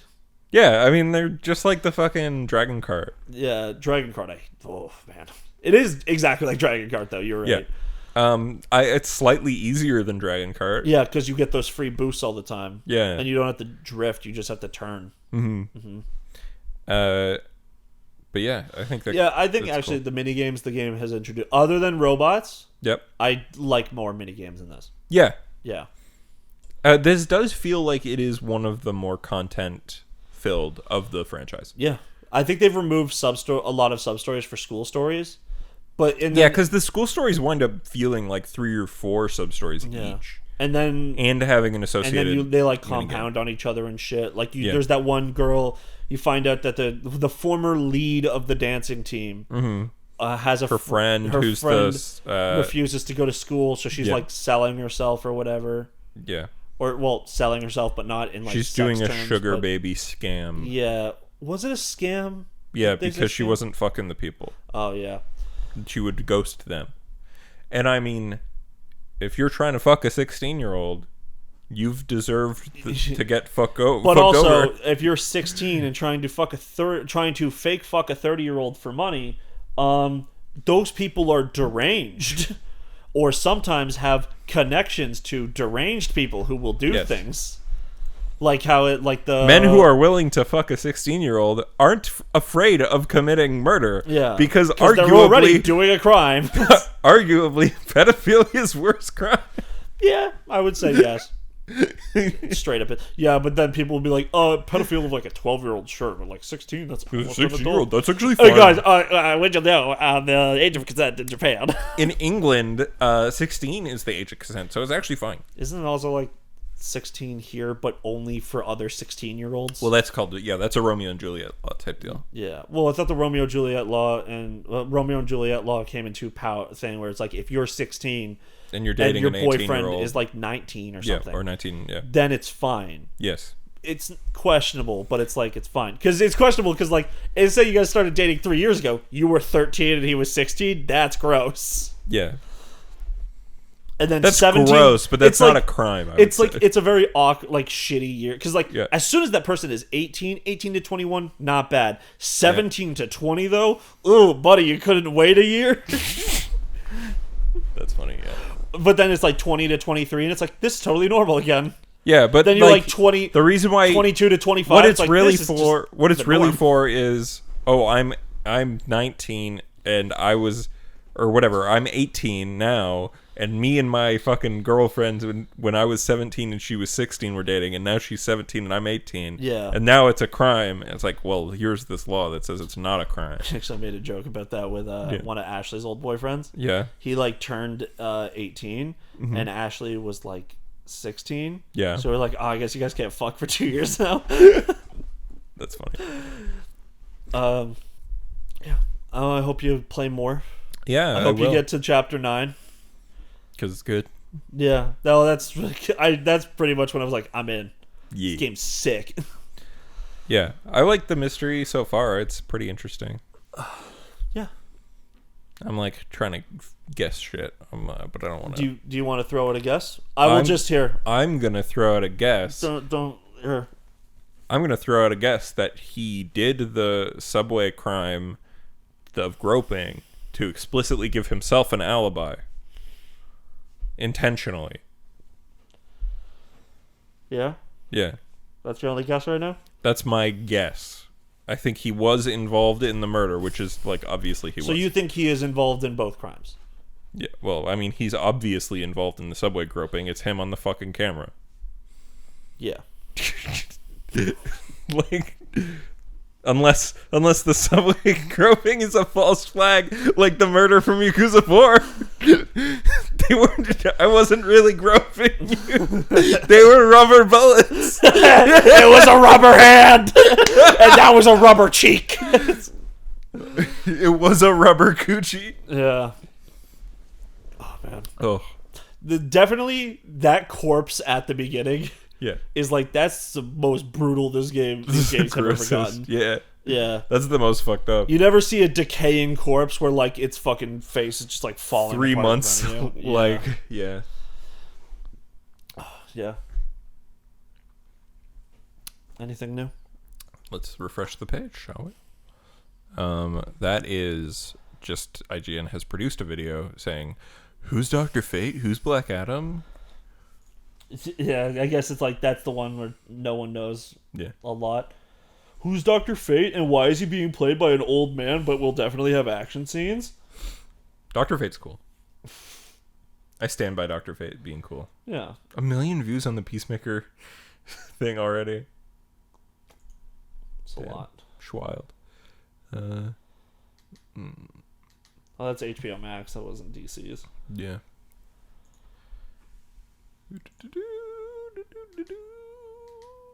Alright, so anyways. Yep. I What? played through and beat... Did I talk about this last week? Which one? Did I beat Metroid Dread last week? Or was I just playing it? You were just talking about it. Yeah, so I beat it now. And I'm on the final boss again, but on hard mode. Okay, wow. That game, sick. Yep. Like, if you've ever had a problem with a Metroidvania, this game literally fixes it. Great.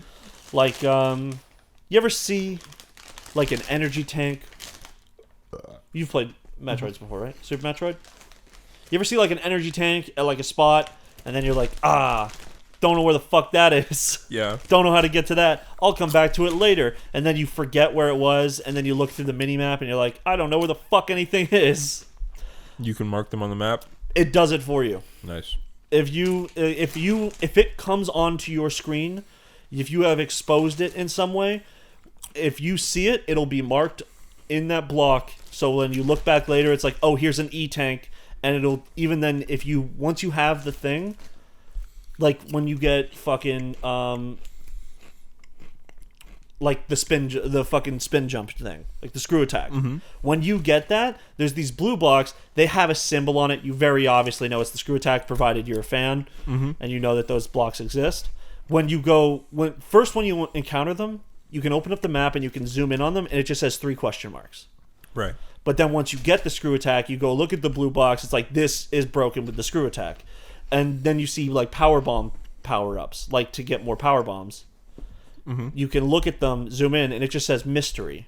But then once you can still collect them before you get power bombs. But that pissed off a lot of like classic Metroid fans. Because it's too easy? Because the power bomb... because the power bombs now, before you just had to get a power bomb and you have the ability to use them. Now you have to get it as an upgrade. I see. Yeah. That is kind of annoying. It's actually funny. It's the last upgrade in the game. That's funny. Yeah. Same with I think I mentioned this last week, the morph ball. You don't get the morph ball for quite a while, and then you don't get the morph ball bombs until after you beat the second boss. But that's where the fun of sequence breaking is coming in. Yeah. So there's 2 sequence breaks right now. One is incredibly complicated, and that's the one I did. Yeah. Well, it's not incredibly complicated, it's just harder. Yeah. So first you have to do, there's like this lava pit you have to get to, and you're supposed to not be able to get past this until you have the screw jump or the space jump, so you can jump infinitely. But what you can do is slide through the gap as Samus, jump, hit up to the wall jump, and then get over. And then on the next part, there is you don't wall jump, you just have to slide jump and then jump out. But like it's really precise. If you miss, you fall into lava and you have to do it all again and you die. So you have to reload your saves and shit. Nice. But now there's a second wall jump they found, which actually just the first one with the lava, you do that to get the early grappling hook, the grappling beam, And then using the grappling beam, you can go get bombs. But now they've discovered another sequence break you can do to get to the bombs. I wish you had this game physical. Yeah. So I think Chris does. And I believe he has done it, so... Maybe I'll ask him. You can text him. He might be able to bring it tonight. So... there's a thing. The reason why you want to get bombs before you fight the second boss is because in the boss's second phase, he's got this, like, hole inside of him that you can, like, launch yourself into, but only if you have the bombs. So you, like, go through his first phase, he, like, drops you to a lower platform, and you just bomb the corner of the wall, and then just go in, and it, like, has this special morph ball launcher, and you just fire yourself into its fucking stomach, and instant kills it. There's a new thing. Naomi? What the fuck is that? I don't know. Let's click it. Here, let me Yep. finish this stuff. Just the game is really fun. The new power-ups actually feel really good. It still does the thing that Metroid Fusion does, which is like instead of having a like the freeze beam, your missiles do the freezing. Oh, okay. Yeah.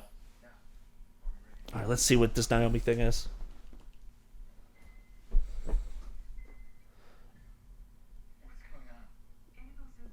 This is probably a CW show. Do you think these... Oh, she's a teacher.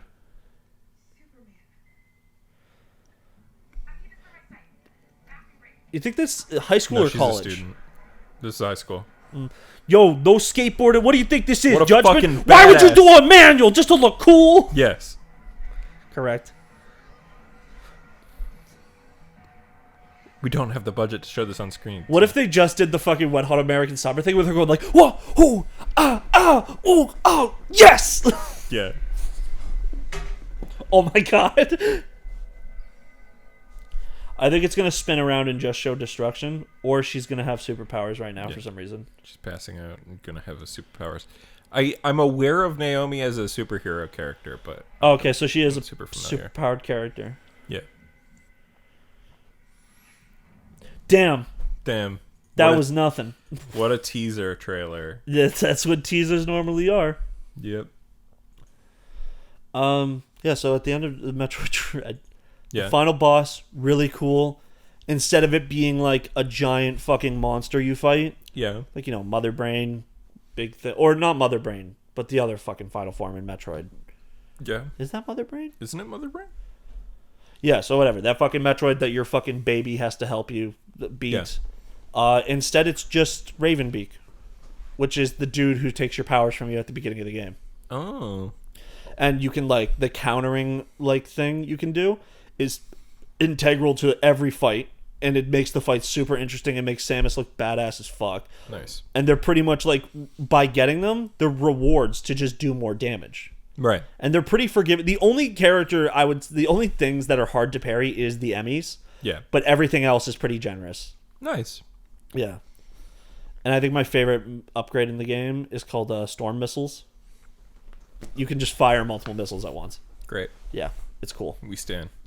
We stand a tall woman with guns on parts of her body that just fuck shit up. Yeah. Yeah. And we also stand the fact that Samus clearly isn't getting any and has to Yeah, take care that of sucks. herself. I feel like out of every single Nintendo character, Samus is probably getting the least amount of fuck. I think she's gotten none. Yeah. Like, I think she... Yoshi fucks more than Samus. What? Yoshi fucks more than Samus. Yeah, Yoshi has kids. Yeah.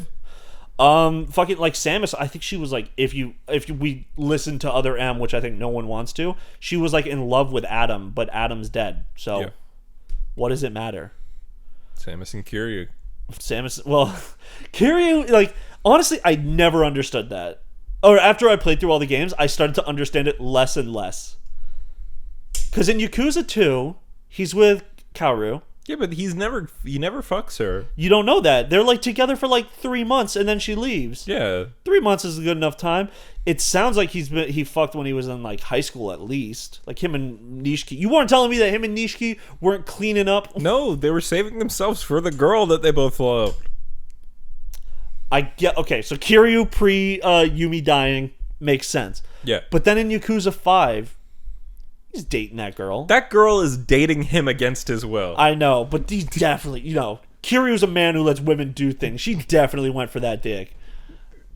I'm not sure if you She was could like, call my that sexual having had prowess sex. will make.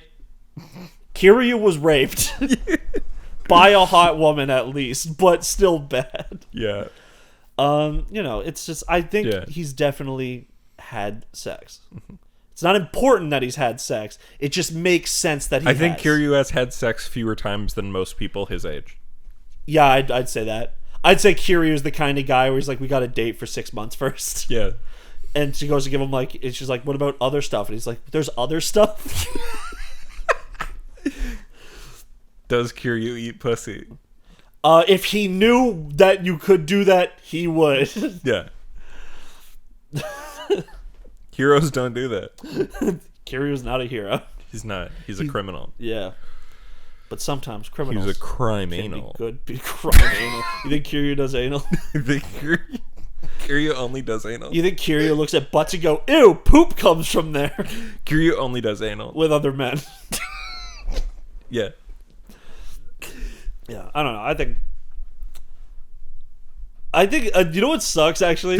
Kiryu definitely fucks, in my opinion. If Yeah. you go back and play Yakuza 0 as well, when you go on a successful date, it's like sometimes you come out of like the love hotel area. Oh yeah. Yeah, but like the idea is that Kiryu is like doesn't feel like a man who fucks, but you know. Does Dante fuck?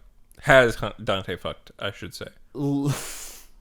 I just want to say no. Right? I think Dante is just a stunted The adult. only person I think I think- Lady has literally on like one of her Saturn nights thrown herself at Dante And and he was him go like- like, "Hey, it's cold out. Put your clothes on, idiot. Look at her." I think the only person I can see Dante having fucked, and this is gross, is Trish. Oh god, that is gross. Because they It's like his live mom. together.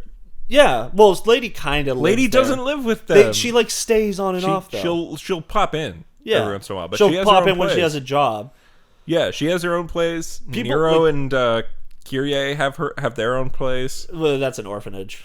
Yeah, but it's their own place. And also, there, even though God, Nero and fucking- Kyrie absolutely. I hate being in a Devil May Cry shitposting group because, of course, it's just like with Mass Effect. Everyone needs to point out that's like, well, you could fuck Tally in Mass Effect 2, but in Mass Effect 1, she's explicitly stated as being underage. That's why, or she's like on her pilgrimage, so by her people's like thing, she's on a journey to adulthood. Yeah. But in Mass Effect 2, she's hit it, so it's like fucking a girl who just turned 18. Yeah. But then people look at Liara as well. Liara is 108 years old when you meet her. Yeah. In Mass Effect 2. In Mass Effect 1. By the standards of the Asari, if you put the ages into percentages, Asari lived to be about 1,000 years old. Maybe even further beyond. It's actually, we don't know. Yeah. Because it seems that like once they get older, they go back to like their planet and kind of just become monks. Or like Samara was like 900 years old or something. She's like, I'm near the end of my life. So maybe they just hit 1,000 and then die. That means Liara has only lived 10% of her life. And by human standards, if you go by the average age, is being like what, 81? Yeah. 10% of your life would be being 8 years old, so therefore you are fucking a child when you have sex with Liara. But she's also much older than you. Yeah, but people are running with that joke. Well, Yeah. but then like you could have sex with Baby Yoda, because Baby Yoda's 50. It's not because it's not Liara necessarily is clearly like a mature a enough consenting person. an adult. Yeah. Yeah. Same with Tally. Where Yeah. like in Mass Effect 1, Tally does feel like young, but then in Mass Effect 2, in like the 2 years that Shepard's been gone, it's like she is now on track. In Mass Effect 3, if you don't get her exiled, she is a fleet admiral at the age of 24. Yeah. Like clearly she's like an adult by her people's standards in Mass Effect 2. She's leading expeditions, she's making mistakes and then atoning for them so well Yeah. that she becomes one of their presidents. Right.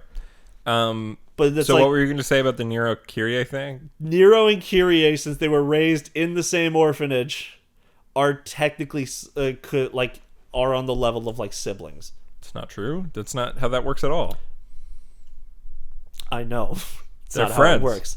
It's it's like childhood friends pretty much. Yeah. But like Nero, Kyrie, and Credo were all like they all were raised in the same orphanage. Mm-hmm. So they're close. They are close. They are childhood friends. Yes. But because they were raised by within the same proximity people. In the same building, That'd be that like if means- you went to the same fucking preschool. It's You like were siblings with somebody. It's like if you lived in the same apartment building, like the classic fucking like anime character one lives in one apartment, anime character two lives right next door. Yeah. They are siblings apparently, according to these crazy people. Yeah, I mean, I think the element of like being raised by the same people is arguable. Like, But they're being raised by you can an make the organization. argument. I would say worse than that. You can also say Kyria was trying the Flash to commit TV incest. show. Flash TV show's worse. Yeah, because he's adopted by them. Yeah. Yeah. He legally is adopted. His parent or his mom dies and his dad goes to jail when he's like 10. And the West And then the raise Wests him, and he lives with Iris adopt him West. and raise him yeah. from And childhood, and then he goes on to marry his stepsister, I guess. I saw this one meme, this one TikTok, Yeah. where this dude was like, brought my coworker to a family gathering. This motherfucker went and married my sister, so I went and got him back, and I married his sister. And then someone was like, "Yo, imagine you both have like kids, and your kids like talking about hanging out with his cousin. They're like, well, your cousin on your mom or your dad's side, and you just say yes." Yeah. That one I always think is weird. That's like legal incest. Yeah, it's like they do it a lot. Like they set it up a lot in like Japan, like in fucking like Komi Can't Communicate.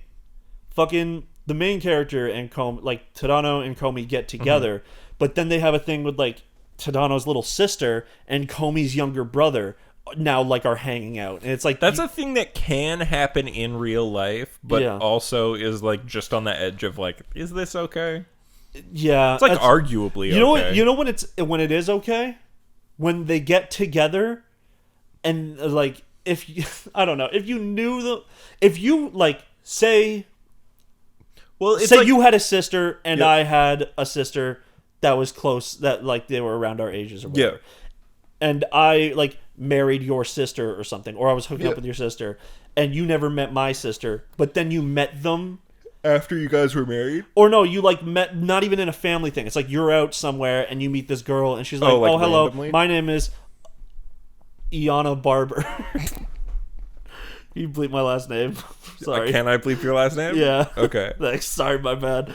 So I am, and then you're like, "I have a friend with the same last name." And she's like, "Oh yeah, I'm in town to see my brother and his new wife." And you're like, "Oh, I'm gonna go see my friend and who's got married to my sister." My sister and, then you- and her new husband. and then you guys just go, "All right, cool, see you tomorrow." Or then you go have like a one night stand and you both like Yeah. end up Do driving we end up the same going to the place. same place? Yeah, Do we have to do that?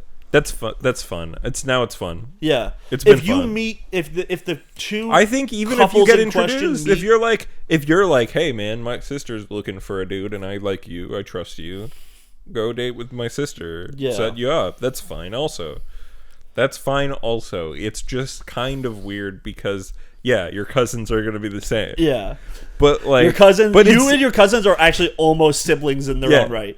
yeah, It's like if two twins marry two twins, their cousins are just their siblings. kids are siblings Yeah. biologically, even though they're cousins relationship wise. Yeah, Yeah,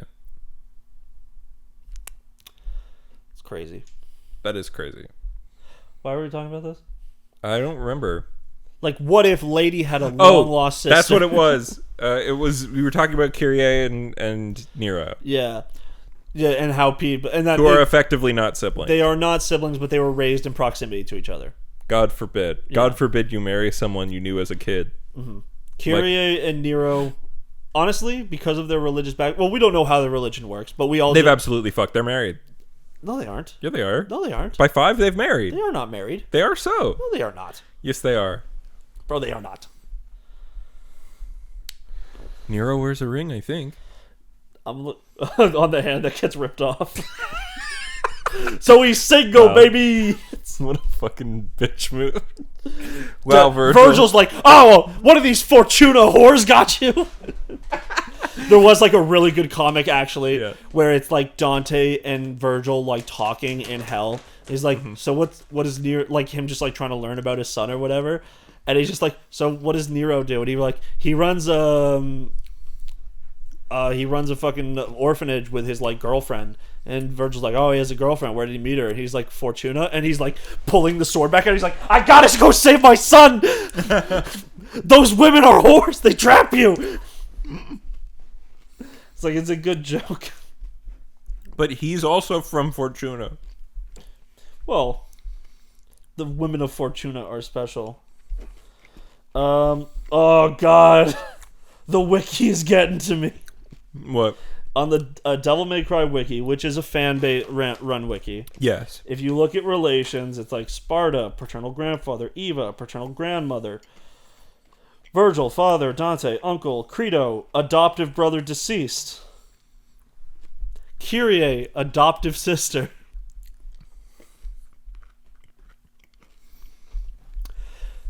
They fucking. Yeah. Yeah. Significant others, Kyrie, love interest.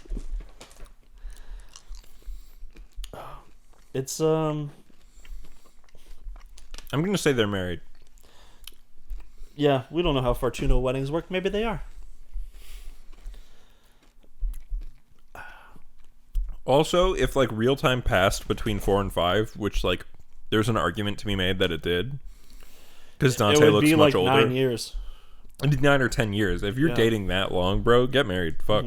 And if you're like sitting together, but like at like having dinner, and like you're running your own business out of the you're running a the side business of a business in a different city. Like your uncle's fucking. It's you a don't know franchise. he's your uncle. What? It's a franchise. You're doing the Devil May Cry franchise in Fortuna, and you also help run an orphanage with like your adoptive sister, love interest. sister, who But you've been doing it for 10 whom fucking I also years. fuck. Yeah. Oh man.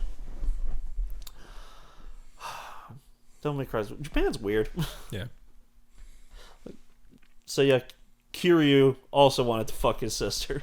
Yeah. Because Yumi was also raised in that orphanage. And that's just how that works.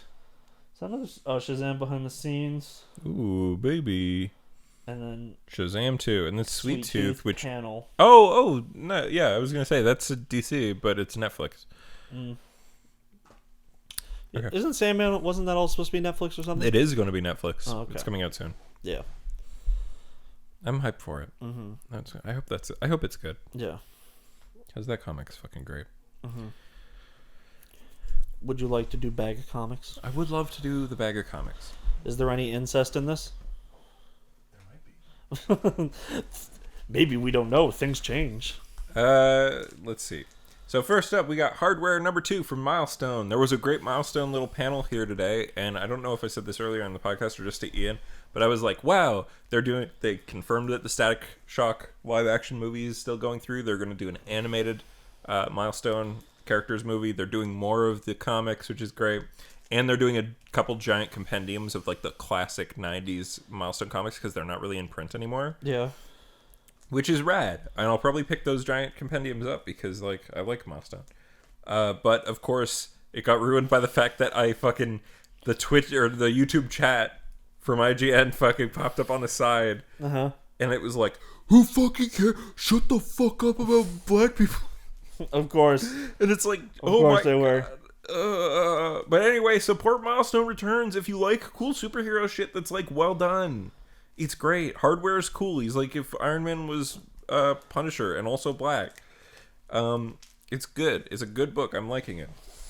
The writer of the Hardware book is going to do the Milestone animated film that they're doing, which I'm sure is going to be like one of the straight to the home video ones.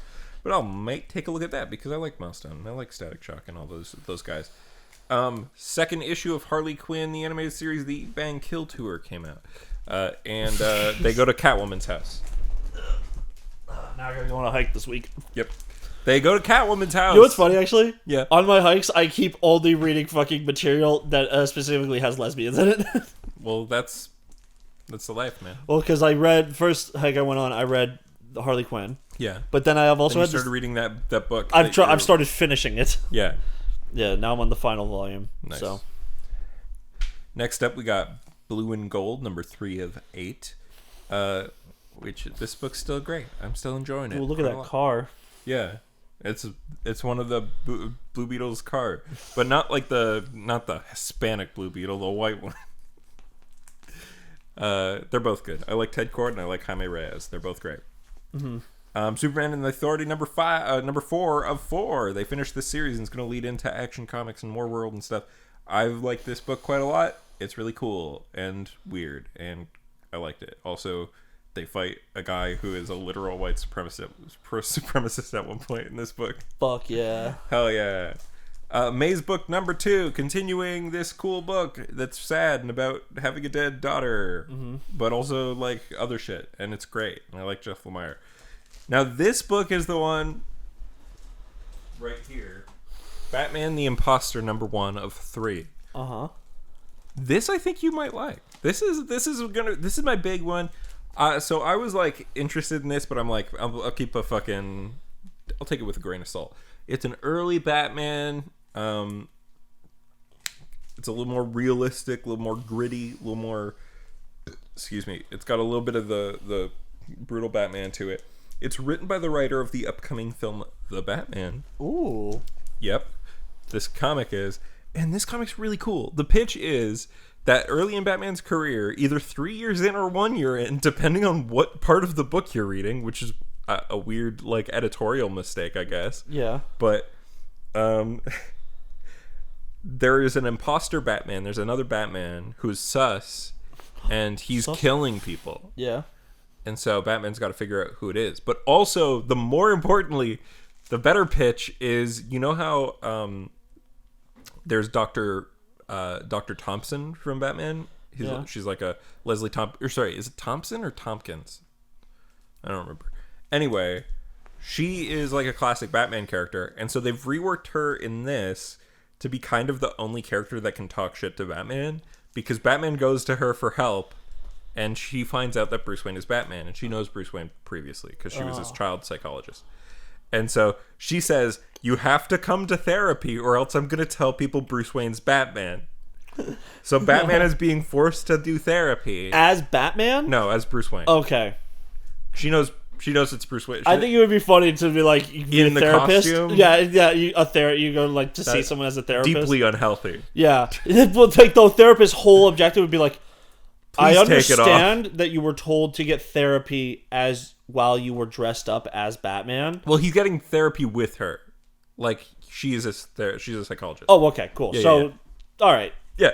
So if he did show up, okay, I thought it was like No. just like Not you're go going to a therapist. She's a therapist. Wait, who is this again? Leslie Thompson. Leslie Thompson. The like child. She's a child therapist to Bruce Wayne when his parents died. Okay. And then Batman comes to her at one point, and when he's like cut up because he needs someone to sew him up, and so it goes to her, and then she's like, okay, I will not support this. This is fucked up and bad.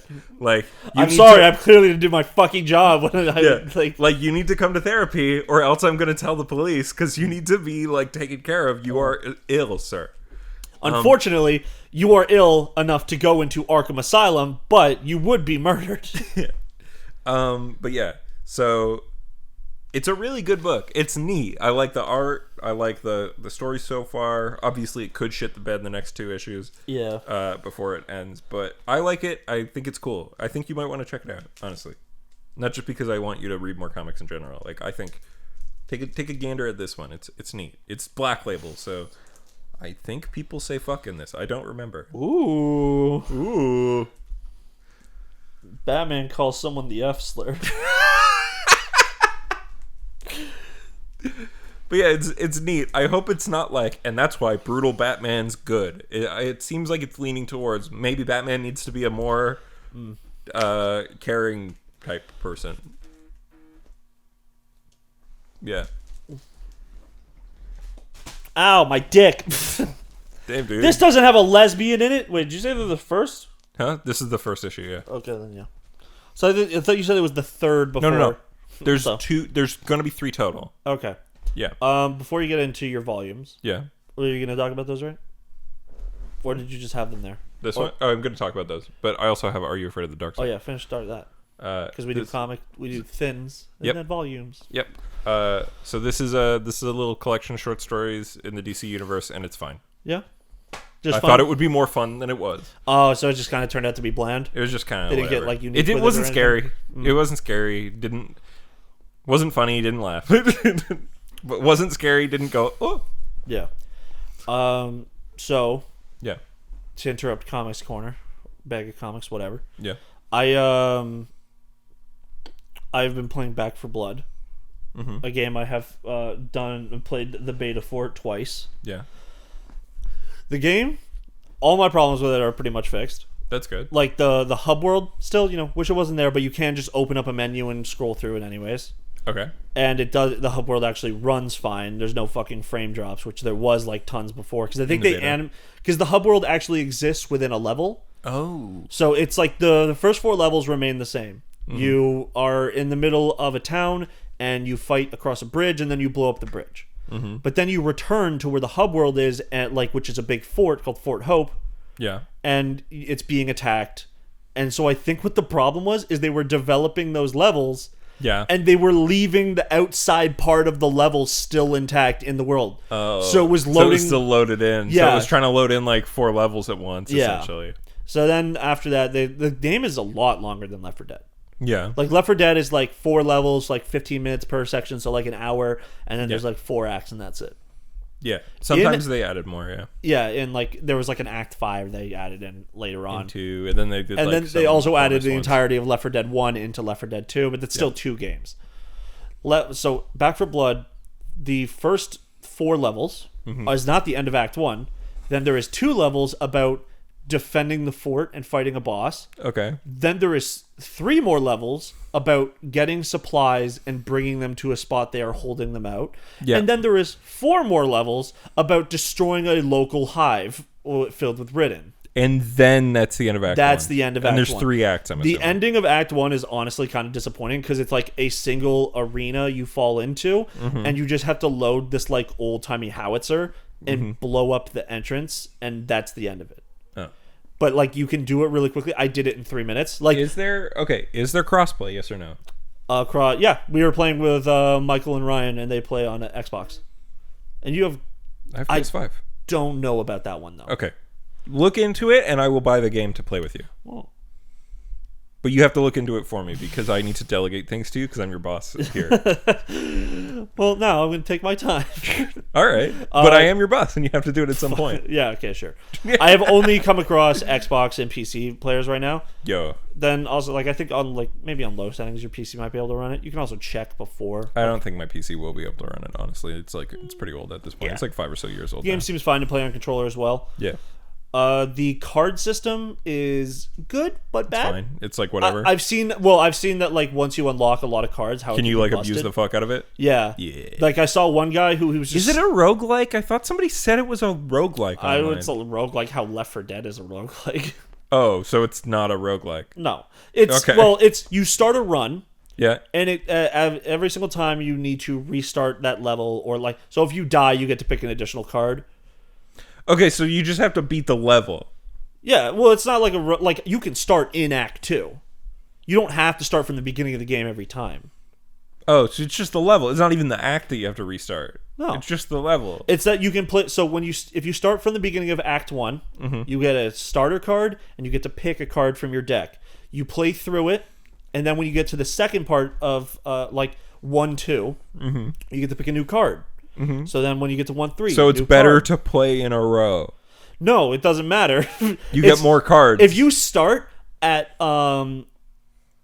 4-1, which is the fourth, which is like 4 levels in, Yeah. you get to pick a card for every level you didn't play because the game is still adjusting. It's balanced for... Yeah. Okay. So like you can start. So it's fine. So yeah, it's not a fucking roguelike. It's definitely not a roguelike. It's just at all. if you have a total party wipe, you restart the level just like regular. You only get one continue. Okay. Because so on Recruit that means nothing because every single level is a starting point. Like every single circle in like the thing. But then on Veteran, which is the second difficulty, Yeah. it's a lot harder. It pretty much starts the game at the difficulty you would get midway through the game on Recruit. Okay. And then like so there's a lot more armored enemies. The Ridden like fully run after you and shit. Or like they jog after you. So if you start running, you'll outpace them, but if you're walking, they'll catch up to you. Okay. Like, you know, it's just slightly harder. So you just shoot the fuck out of people. So the starting points when you're on veteran, you only get they half them. So the first 2 levels is 1 point, but then when you get to the 3rd level, you get the new starting point. Okay. You still get cards after you finish every level. Some of the levels are really hard. Like 1-3 was fucking impossible for some reason, and we had to play in an incredibly weird way. But then everything else in Act 1 we played normally. Okay. It was like, why is this just not as hard for some fucking reason? And I think it's weird. because 1-4, Act 1, 1-1 to 1-4 was in both betas. So I think it's just the most refined. Where there's other parts where it's like you just blow through it really quickly. And there's like boss enemies that pop up. I've only encountered 3 so far. There's this hulking motherfucker named the Ogre, and he just slowly walks around and he'll like throw shit at you if you're far. There's one which is just the tank from Left 4 Dead. Yeah. And then there is one where it's like a witch from Left 4 Dead, except you don't kill it, you just have to repel it. Oh, so it just can't die. Yeah, and it will like pick you up and start to fucking vor you if you like. And you just kind of have to shoot it to make it leave. It does a lot of damage to you, and you don't get to kill it. Okay. Yeah. So, anyways, Back 4 Blood, better than I thought it was going to be. That's good. Yeah. And I'm just excited. And also, you'll enjoy this. Mm-hmm. There's cosmetics. There's cards. No loot boxes. In the way you purchase, you get like these supply lines, which they'll have like 8 things in one of them. So so that is a loot box. No. Well, yeah, it's a loot box in that it. But you can't pay real money for it. It's not real money, and it's currency you earn in game only. That's good. And the harder levels you do, the more currency you get. Like the best level in the game. The trailer in that fucking Suicide Squad Kills the Justice League, the song that was in that trailer. Yep. There's a mission where people need to escape from this like library that's been fortified, and they're escaping on like school buses. Mm-hmm. So while the school buses are loaded, you have to go to the bar across the street and turn on the jukebox. And that's the song that plays? Yeah, there's multiple songs that play, and there's just like how in Left 4 Dead 2, there's that jukebox you can get that would play like different Jonathan Colton songs. Yeah. And it changes depending on your difficulty. Mm-hmm. Like one of them would play Code Monkeys. If I think you were on the hard, it was like RE Your Brains. Yeah. This one, it's like you get 3 songs that it cycles through, but if you're on a harder difficulty, it's different songs. Oh, nice. Yeah. And like the game is published by Warner Brothers, so I'm sure they got those songs pretty easily. Yeah. Yeah, but they like fit the vibe really well. That was the best finale mission we got to do. Mm-hmm. Unfortunately, every other one just kind of feels like you're standing there for way too long with not enough like conflict. No, I see. And I think the problem is that they don't spawn a central boss enemy. Mm-hmm. Like they should spawn a fucking ogre, with like the tall motherfucker and he like throws shit at you, or they should spawn the breaker who like is the tank. He'll jump around and like smash you around. Yeah. But because there's nothing to ever break the fortifications, it just kind of feels like I'm just sitting here mowing down basic, common, and special infected. I see. Yeah. So yeah, honestly, game's probably like 7.5 out of 10 so far. That's good. Yeah. It's definitely, if you like those kind of games, it's worth the full price. If you don't, Xbox Game Pass. Oh, it's on Game Pass? Yeah. Nice. Day 1 Game Pass, and that's how we're all playing it. Oh, it's on Game Pass on PC too? Yeah. Damn, nice. So, comics time. Comics time again. So, first up, we're going to talk about Sleeper Book 1. Sleeper is a book, by the way, it's by Ed Brubaker and Sean Phillips. And it's in the Wildstorm universe. Ian, have you ever heard of the Wildstorm universe? No. Have you ever heard of Grifter? No. Midnighter? No. You have heard of Midnighter. Actually, yeah, I think I have. That last one, I was like, I think I do. Yeah. So, first up, it's not actually all Sleeper. It's first up is a 5-issue book called Point Blank, which is about Grifter, like, kind of walking through the Wildstorm universe trying to solve a mystery. Yeah. Where the mystery leads is to that there's this guy named Holden Carver who is supposedly a double agent who left the government agency run by John Lynch to join this terrorist group run by a guy named Tao. Yeah. But instead, he's actually even more of a double agent because he's undercover, right? But the only one who knows is John Lynch. And when Grifter discovers this, he winds up getting caught by Tao and having his memory wiped. And John Lynch, by the way, turned like the whole mystery starts when John Lynch gets shot and is in a coma. He gets shot in the head.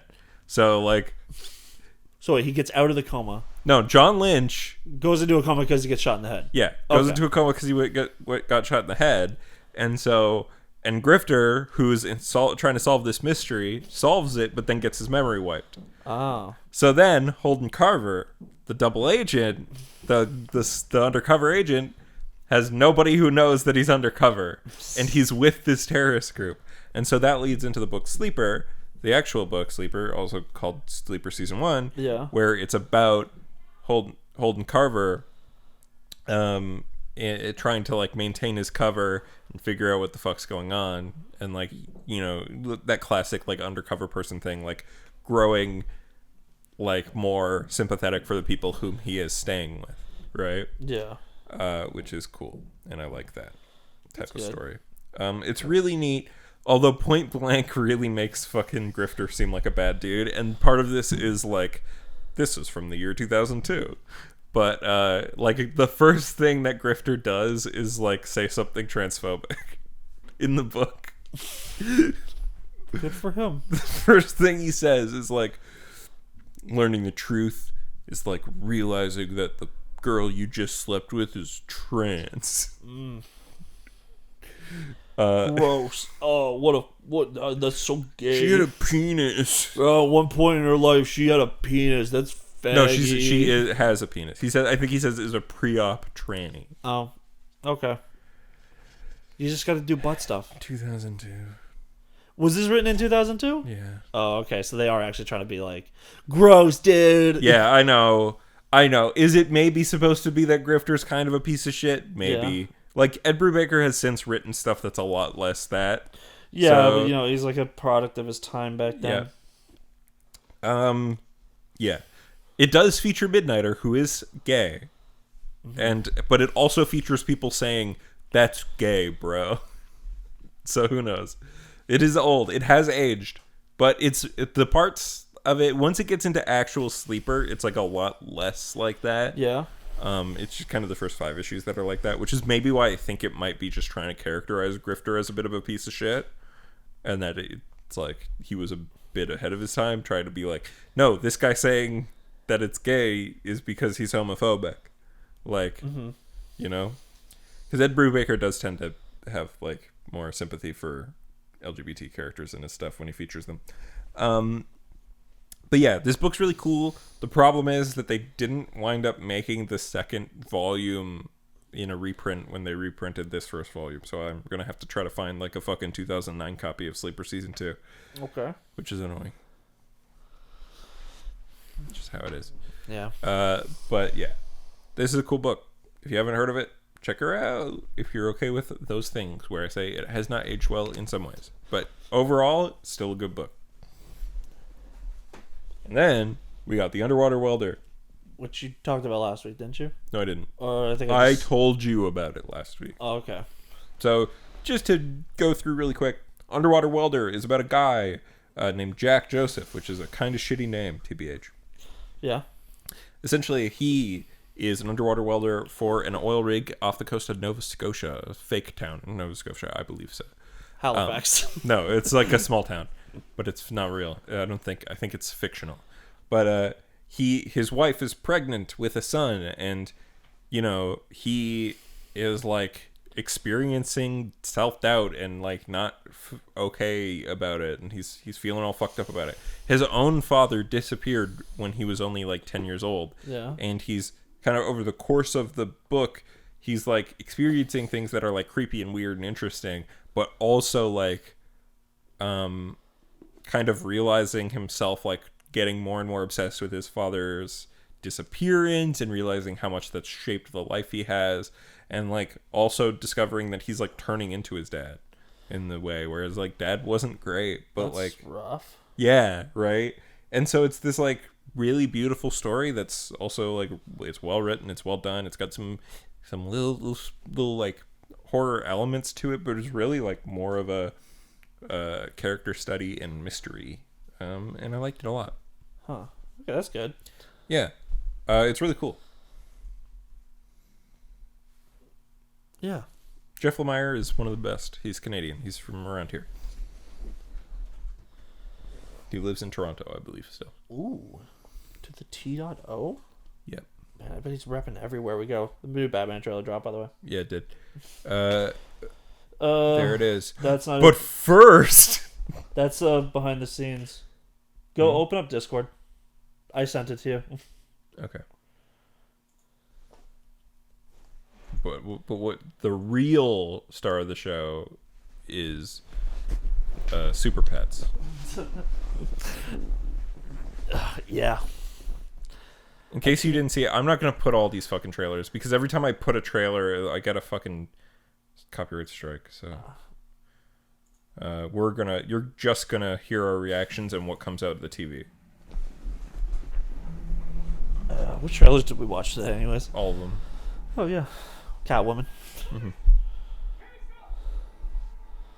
Is Paul Dano as the Riddler? I have to assume. Whoa, 1 second. Are the cops being hyper aggressive? 1 second. But wait. There's a question mark in the fucking coffee. Did he make that, or was the Riddler working in the fucking No, cafe? obviously it's the barista made it for him, dude. It's a tool. When that light hits the sky, it's not just a call. Oh, it's the Joker boys. It's a warning. Ow. Do you have tinnitus? Yeah.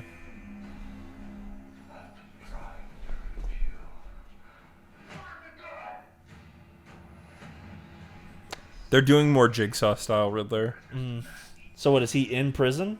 I guess. Take care of myself. Oh, she's on. Everyone knew that. Yeah. Won't be long before you've nothing less. Oh yeah. I don't care what happens to me. It's only gonna get worse for you. Oh yeah, Robert Pattinson is tall. Take it easy, sweetheart. Ooh. Maybe we're not so different. Who are you under there? When did they start the short hair Catwoman stuff? I don't know. Like 20 years ago. It was a good decision 20 years ago. Yeah. I'm vengeance. That's after he beat up that teenager. I like that the Batmobile's kind of just a car. It's just a fucking, like, Camaro that he put a Yeah. lot of shit on.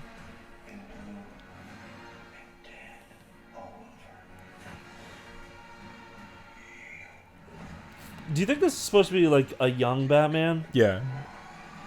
It's an early Batman. I think it's supposed to be like year 2 or 3.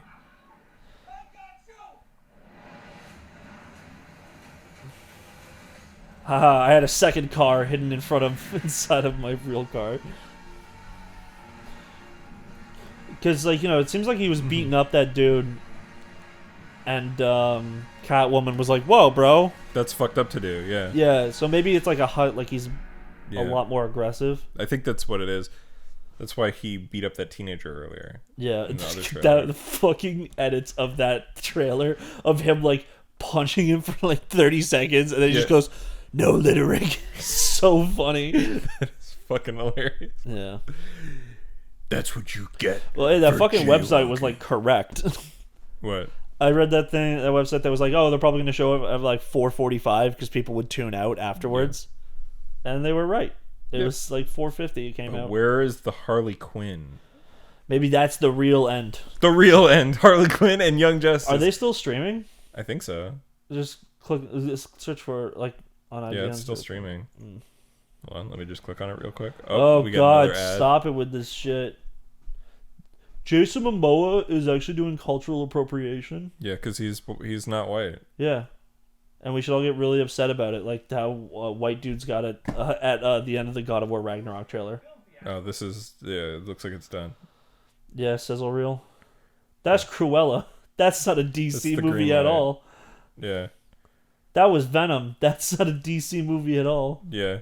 This is just IGN doing their own whatever. Yeah. Well, I guess no Harley the Quinn fuck? season 3. What the fuck? Or maybe like it didn't get turned into a video. Shazam 2 Fury of the Gods trailer teaser. It's just the behind the scenes. I liked Shazam though, so That's not a trailer teaser. How dare they?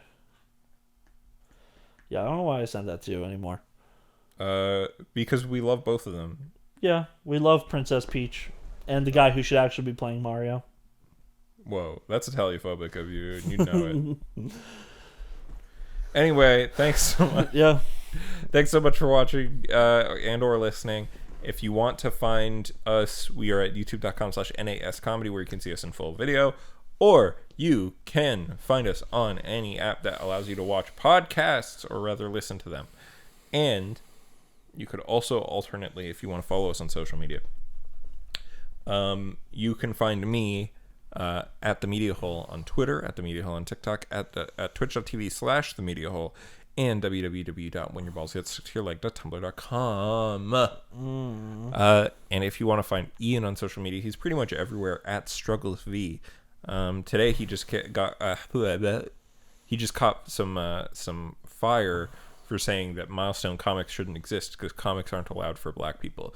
Anyways, thanks so much, guys. See you next time. Bye-bye.